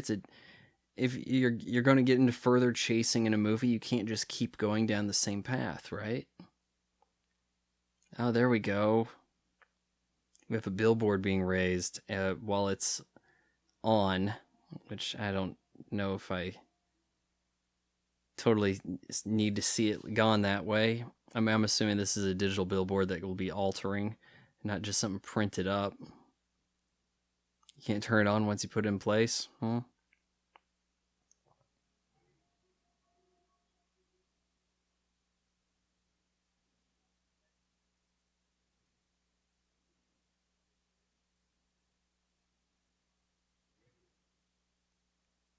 A little sloppy to be handling a gun like that, but you saw that shot in the promotional material. Flip around the gun. How many takes do you think that took Tom Cruise?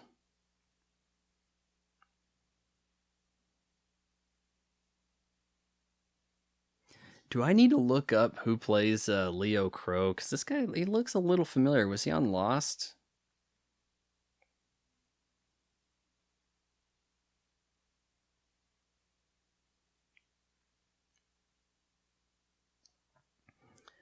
Cool scene right here. Again, with the characters not necessarily facing each other, but we bring them together for a shot to have dialogue, and then back again. Oh, more details from the vision.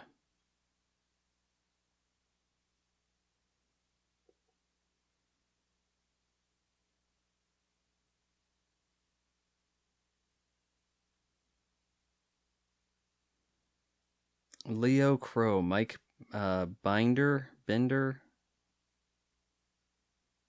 directed some movies. Might be a personal friend of Spielberg. But maybe that was not who I was thinking of here in the pictured.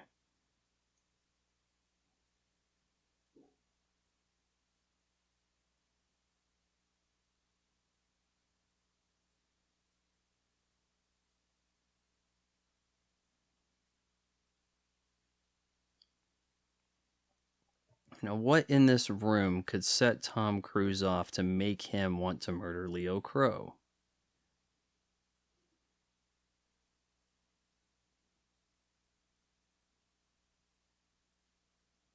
Am I in the right room?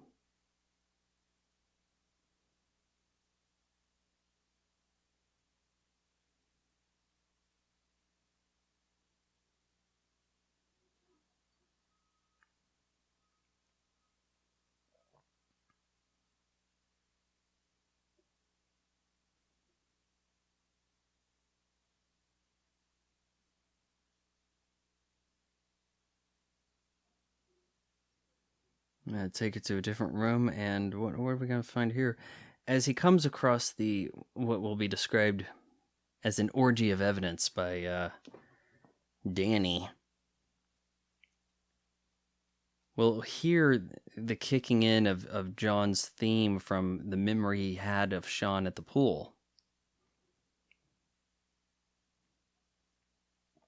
Of course, that ties in with the visual, and he gets the sense that this is the guy who abducted Sean and that he's dead, actually. Why would all this stuff be strewn about, though? See, that these are questions Danny raises.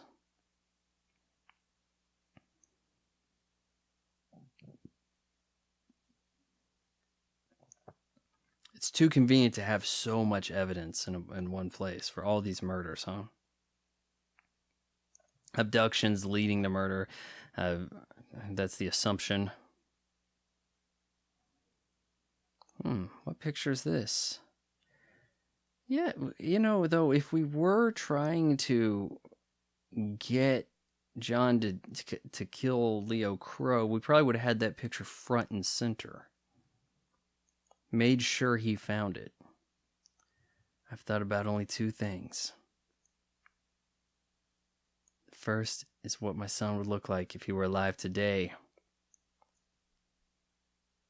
Recognize him if I saw him on the street. Man, that hits hard. And the second is what I would do to the man who took him. Yeah, this is a vendetta. You were right. There is no minor report. I'm not being set up. I'm going to kill this guy. Oh, she does not like murder. Trying to... No, get us out of here. You can still change. I don't have an alternative future. I have to do this.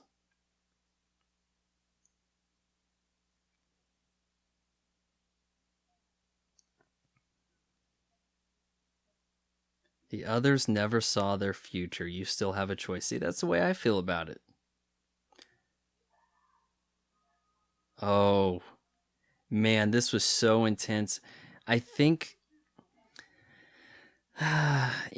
look, this is a really good movie. I like this movie very much. But I think there might have been more impact to end the movie sooner. You're someone's father. This guy, like all the investment, all the intensity. Like Tom Cruise is really good in this scene here. Like when he has to read the rights to him, he's gonna try to change the future and all that by not committing the crime. That would have been a great way to end this, but to have this guy have been the actual guy who stole Sean, and then Tom Cruise walks away from his determined fate, the destiny. He reads the rights to him and arrests him.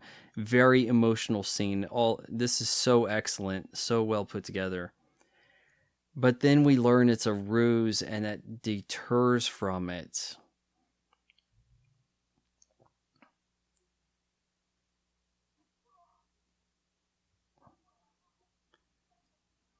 We see her freaking out here as we work the fight in the background. She's in the foreground, and we're also changing that about. We're keeping her conscience.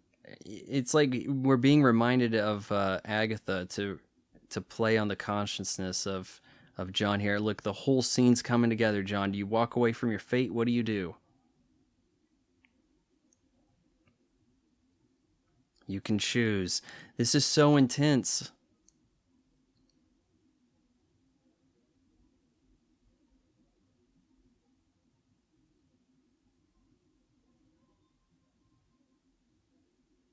Beeping alarm. You chose. You didn't kill him.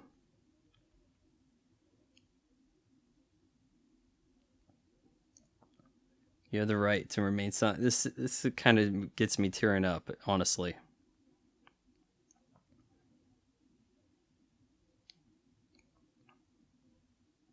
It's like he defeated the system. It's the opposite of the conclusion to Seven. Spoilers. Brad Pitt killing John Doe fulfills the game, right? John Doe has the upper hand. Well, he wins. He got what he wanted. He completed the Seven. Tom Cruise not killing this guy defeats the system. And then we learn that but you're supposed to kill me. What? They were going to give money to my family. What? Huh? What?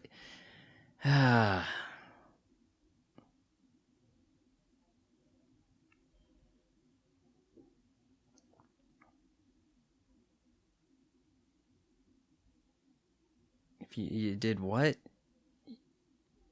If I acted like I killed your kid, okay? Huh?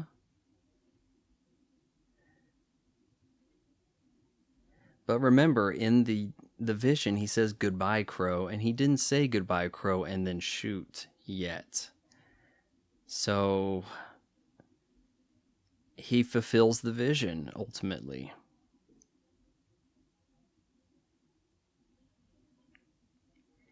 Who put you up to this? I don't know.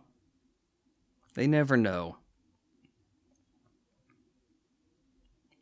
I didn't see his face. You didn't see the face in the Anne Lively shooting.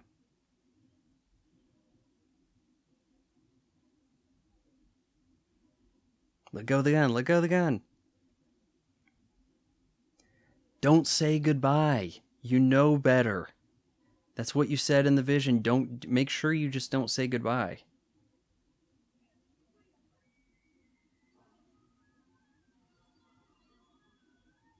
Oh, that doesn't quite line up. Come on. It was gun in the chest, and then we cut to it's up, drawn, and I don't think he quite had it drawn up like that. It's so it kind of done in a way to fulfill the vision.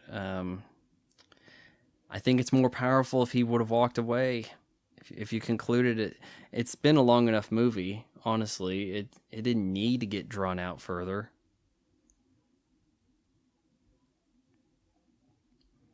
First actual murder scene, pre-crimes 8 years. I've worked homicide. This is an orgy of evidence. Man, that term really sticks with you. I tell you, it's been over 10 years since I've seen this and didn't forget that phrase.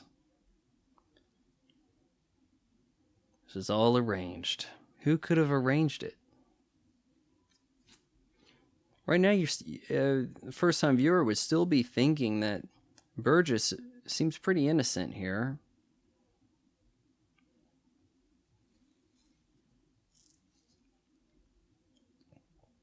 Torn up that the pre-crime system is falling apart, that they couldn't prevent this murder.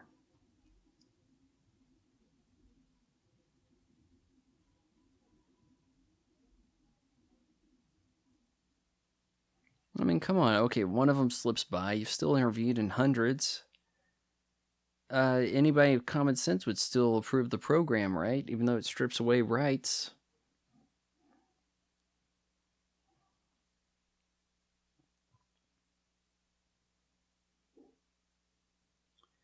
Here, I'm going to hand you this loaded gun. I want to talk to you about something.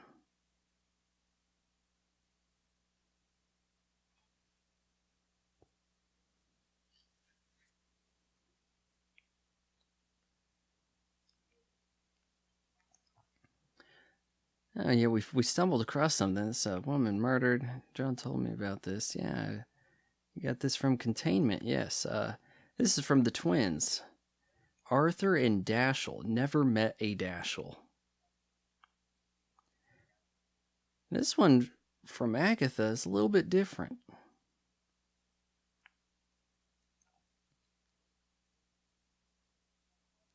It's not quite the same vision. See, surface wind across the water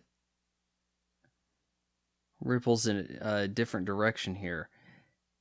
You commit the same crime twice, you can get away with it. That's what we're learning here. The guy's, unfortunately, he's telling all of this to the wrong guy. He's not quite one step ahead.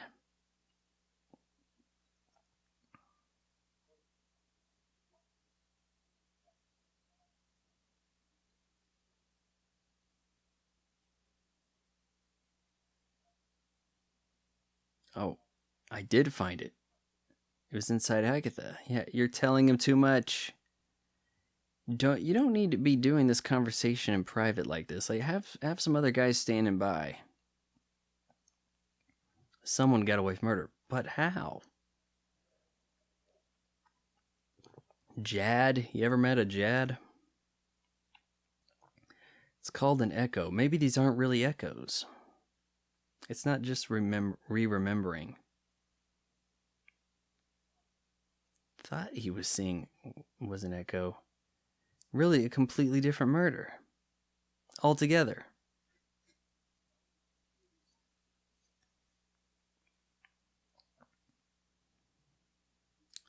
Hire a neuron addict. We haven't even seen neuron in use. Hire him to kill someone else. Having reviewed the prevision, dressing in clothes commits the murder in the exact same way.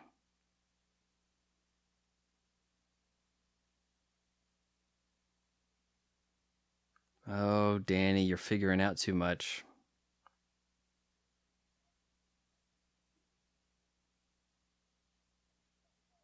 Someone fairly high up with access. Who could be?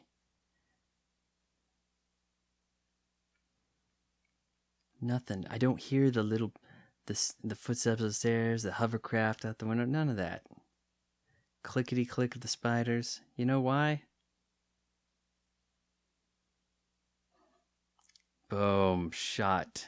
Shot through the heart, and you're to blame, darling. You get. Oh, yeah, we see the smoke come through. You had to hand him a gun, didn't you?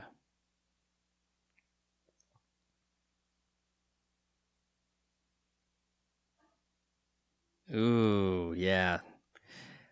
Notice the framing there, how we broke that up with him standing over the body. So the shot to the head is not visible. We retain our PG-13. Now we know who's behind all the setup and all this stuff, and you have to help him. Oh, hey. Is he there? Yes. Oh, okay. You're ratting your ex-husband out to the wrong guy. Don't tell Danny. I don't trust him. I won't say a word.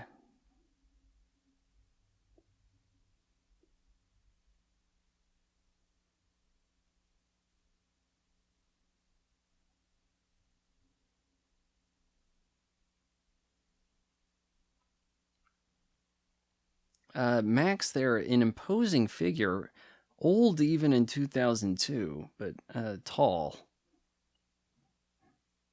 6'4", I believe.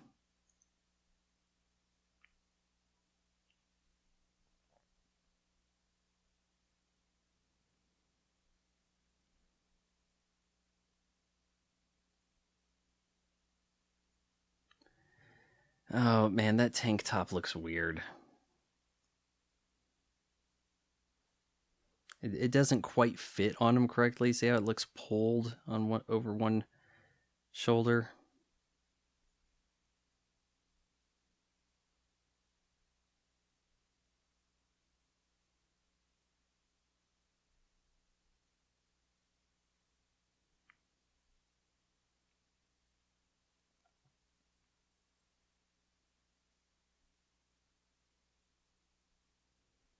Wait a minute. Are we getting some visions in here?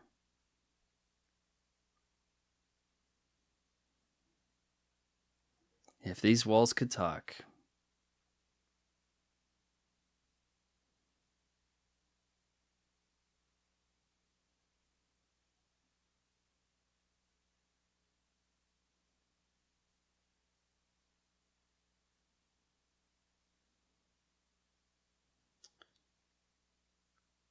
So who is behind this? He's spilling enough of the beans to her that, yes, in some way, that the elongated actual take of this film, we're kind of in the past where the movie probably should have wrapped up. It does give something for the ex-wife to do. It wasn't that paramount that she become a bigger part of the movie. But if you want to get a happy ending, you want to get these two back together, it does that.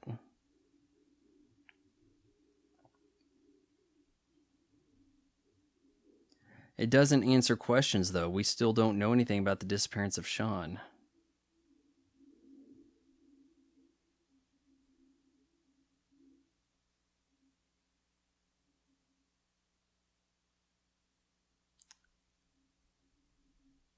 I don't really understand this. Is she seeing where he's asking you to come in with him? He's been racing his mother up and down, saying just old memories of Sean. Like, so much love in this house.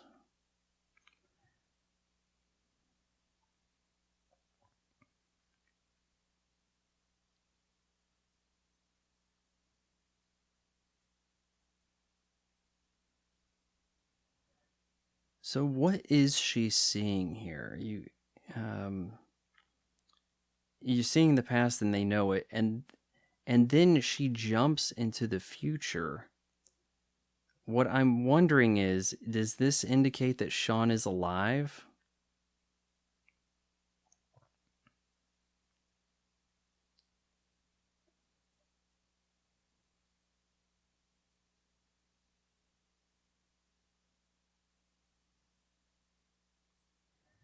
This doesn't make a lot of sense to me. He doesn't call Laura. So what the heck is she seeing then? A future that wasn't going to happen because he'd been dead? He wants to run to him, but he's only 6 years old. And he can't do it. It almost sounds like song lyrics the way this is coming out.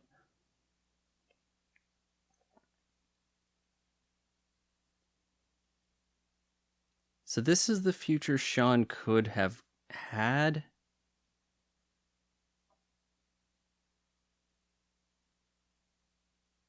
Can't you see? Keeps telling him to see. Cryptically. She just wanted her little girl back. But it was too late. Why didn't you say, hey, Eli Lee was my mom? Can we just wrap that up? It would be interesting if the Agatha was predicting that, hey, your son's not actually dead. There is a way to find him. He's missing, but we we can give you an even better happy ending. That doesn't really come about.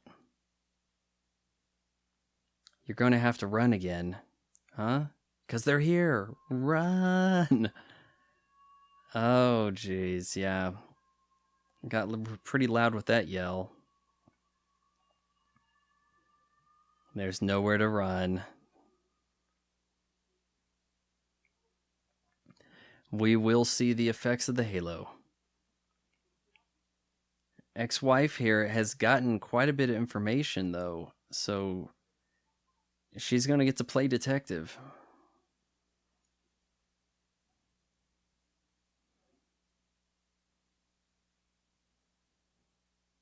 Uh-oh, they got you.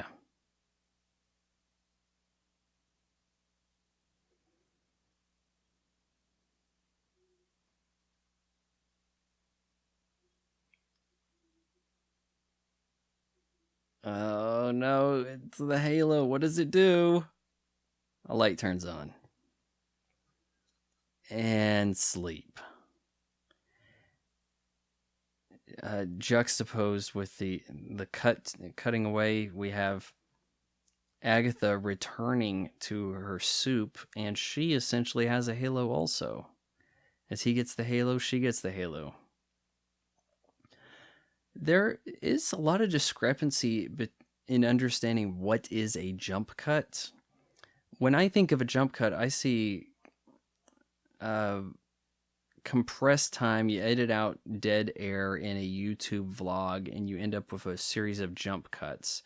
The same person talking, but now you've edited out the dead air, and so it's not natural. It's no longer in real time. Some people see a jump cut as what we just saw. You put one character into action, you cut to the same one doing a thing, so you jump forward in time. We didn't see Agatha getting taken in, escorted out the building. Now she's in a different building altogether. Next scene. I think there needs to be a more refined way to explain this stuff. We can't just go around think of the same thing like that. And besides, it's not a different character. Yes, there is a jump, but there's a jump in the other aspect of it too. We're jumping forward in time by obviously cutting out space and in real time footage.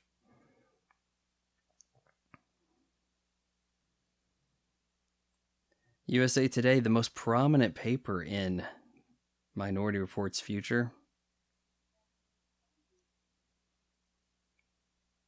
And here's the classic villain mistake, but I didn't say it, you know?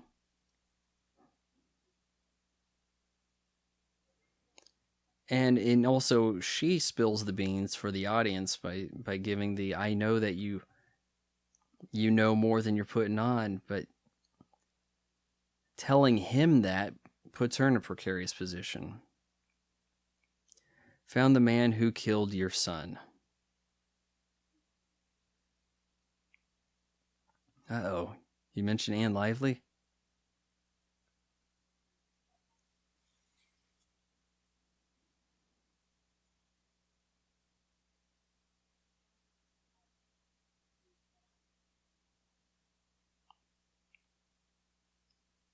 Well, we know.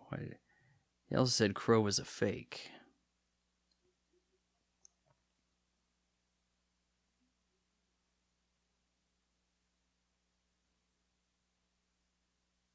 Why did they have to go have that meeting in John's apartment? I mean, he killed Danny at John's apartment. He could have met at Lamar's place.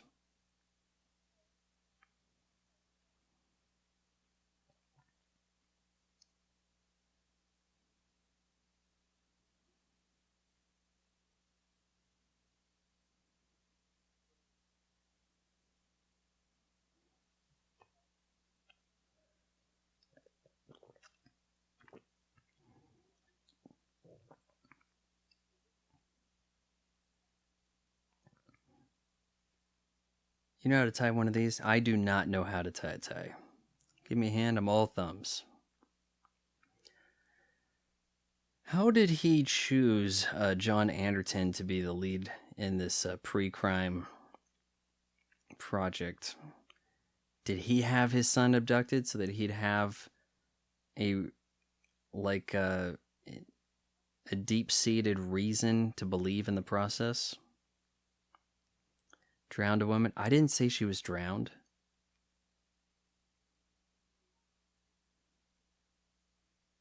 I never say she drowned.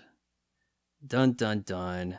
I know she knows too much. Hey, why don't we have a meeting later? Yeah, you know. That'd be a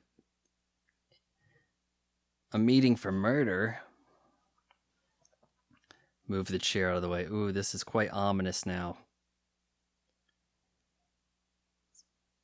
So the press conference, yeah, okay, well, now we have a witness there. Let's wrap this up later.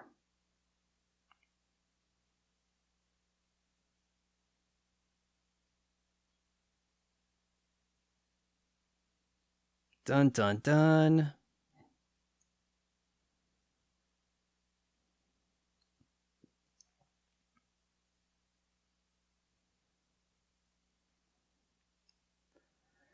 And this is really the only time I've seen Catherine Morris as a brunette, though I don't see her often in stuff. I'm just saying that Cold Case, she was blonde.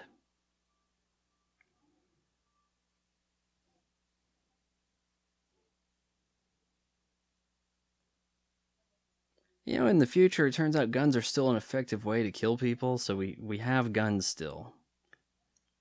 And that's the future shown to us in Total Recall. Total Recall, I mentioned, although Colin Farrell does the Total Recall reboot, everybody tries to forget.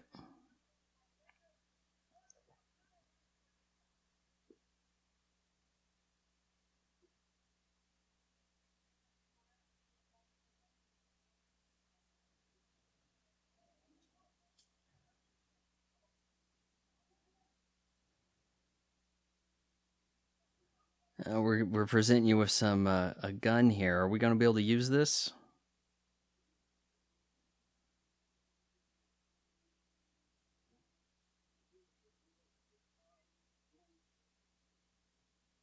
Can you fire gold-plated bullets? I guess I don't see why not.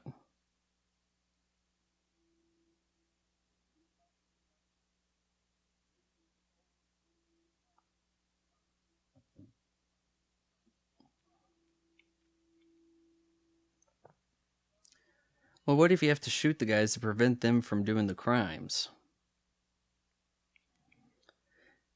And I don't know if pre-crime would be effective against terrorism.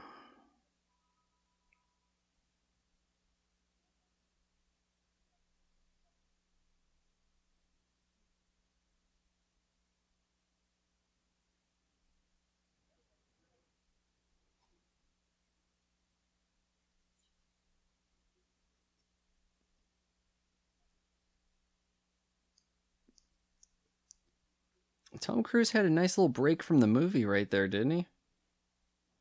Now his voice returning.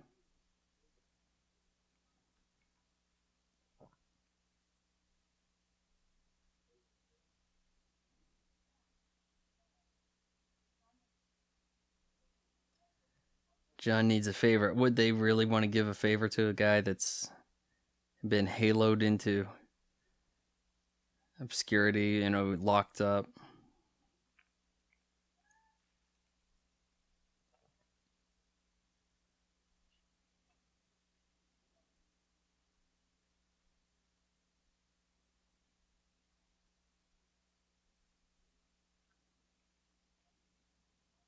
All these people standing around wanting his attention.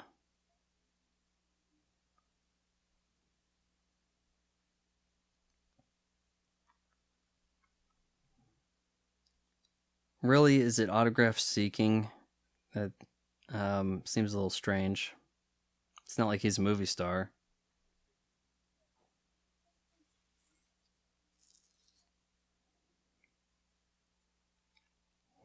Oh no, they're projecting the crime. They're going to expose him. So easy to just hack into anybody's display. Anywhere. From anywhere, for that matter.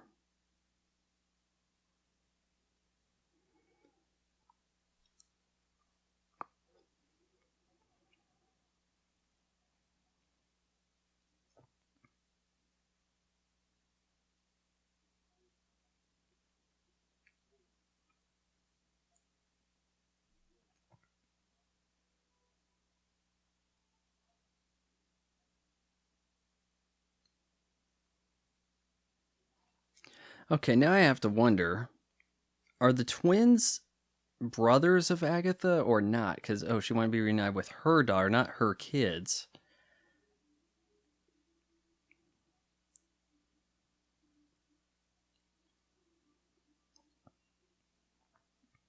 Okay, so they capture a guy, the pre-crime murder of Anne Lively, but she's not dead. So then you do it over again, and hey, they're just having the same vision. But the way this is said makes suggests that Agatha's not the sister of the twins, and I was under the impression she was. And I think in the TV show she is. So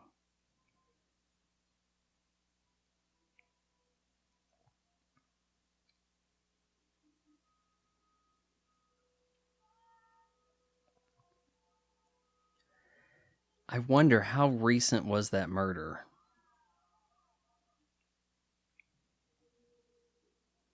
Because we have adult, we're seeing sort of a flashback here, not a vision of the precogs. In the flashback there we see Agatha, or is that Agatha now experiencing this vision? I guess it could be either, but is it possible Anne Lively was only recently murdered near the beginning of this movie? When we started to see, that's the deja vu.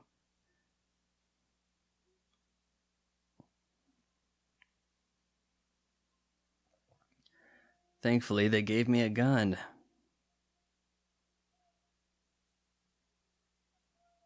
There's a murder about to happen.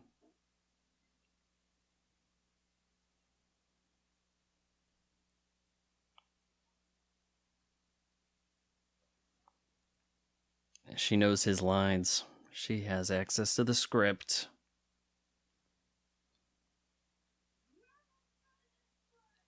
We have exposed where we are. There's also promotional imagery of this movie showing Tom Cruise in the hoodie, the jacket with the hoodie thing going. Originally not so promoted that way. Forgive me, John. Oh no.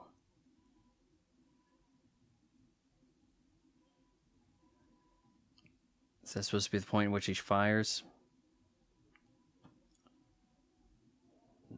Oh, the vision.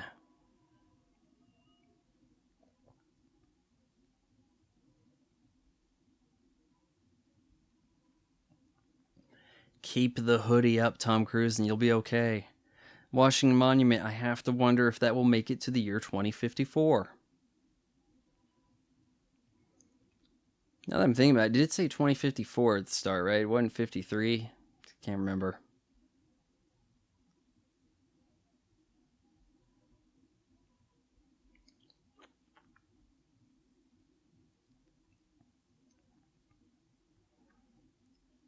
Precogs were wrong and pre-crime is over. If you do kill me, you go away. So we end up kind of readdressing the scenario from the Leo Crow murder incident. And now it's placed on the villain to be the one to prove that pre-crime isn't 100% and therefore can't be trusted. So we're kind of playing that Seven thing again, where it's like, we need you to do this to prove this. You do that, you prove the wrong points, or like the bad guy wins kind of thing, huh? But you've seen it, so you can change it. Which could be a rule put into place that would state that pre-crime isn't incorrect if those who see the crime are able to make the choice. Gunshot. Forgive me, but he shoots himself. And that's different than the Vision. So we could just say that was the Minority Report. Forgive me, my boy.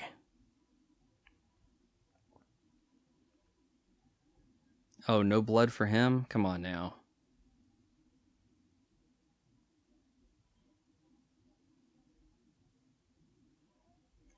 Don't worry, honey. My hair will grow back.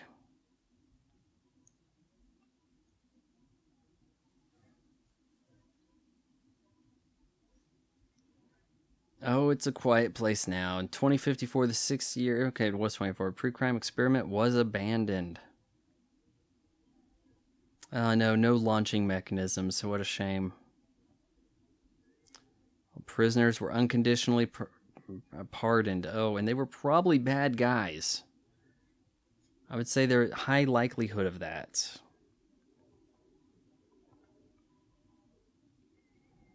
Well, look, she's come to live in his apartment, and she seems to be preggers.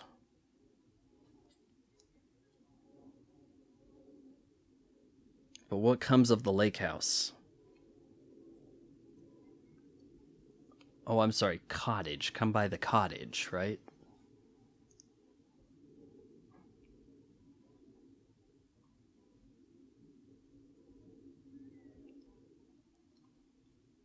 There's the twins.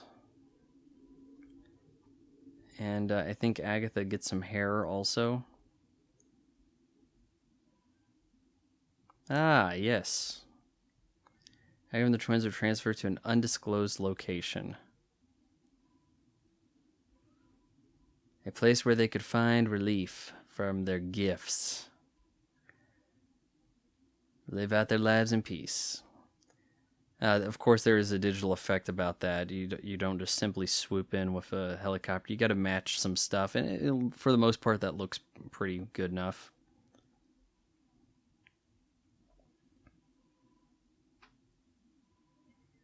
But yeah, there are some limitations to the swoopiness.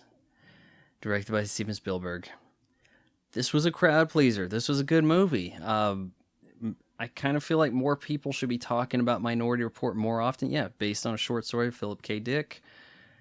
What'd you guys think? I enjoyed Minority Report quite a bit. I give it 3.5 out of 4 stars. Oh, produced by Jan de Bont also. He wasn't DP on this, was he? Am I going to have to sit through the... No, he wasn't. Okay. Anyhow, I'd like to know your thoughts on Minority Report. Comment below. I guess we're going to find out what platform this goes to next. Till next time, adios.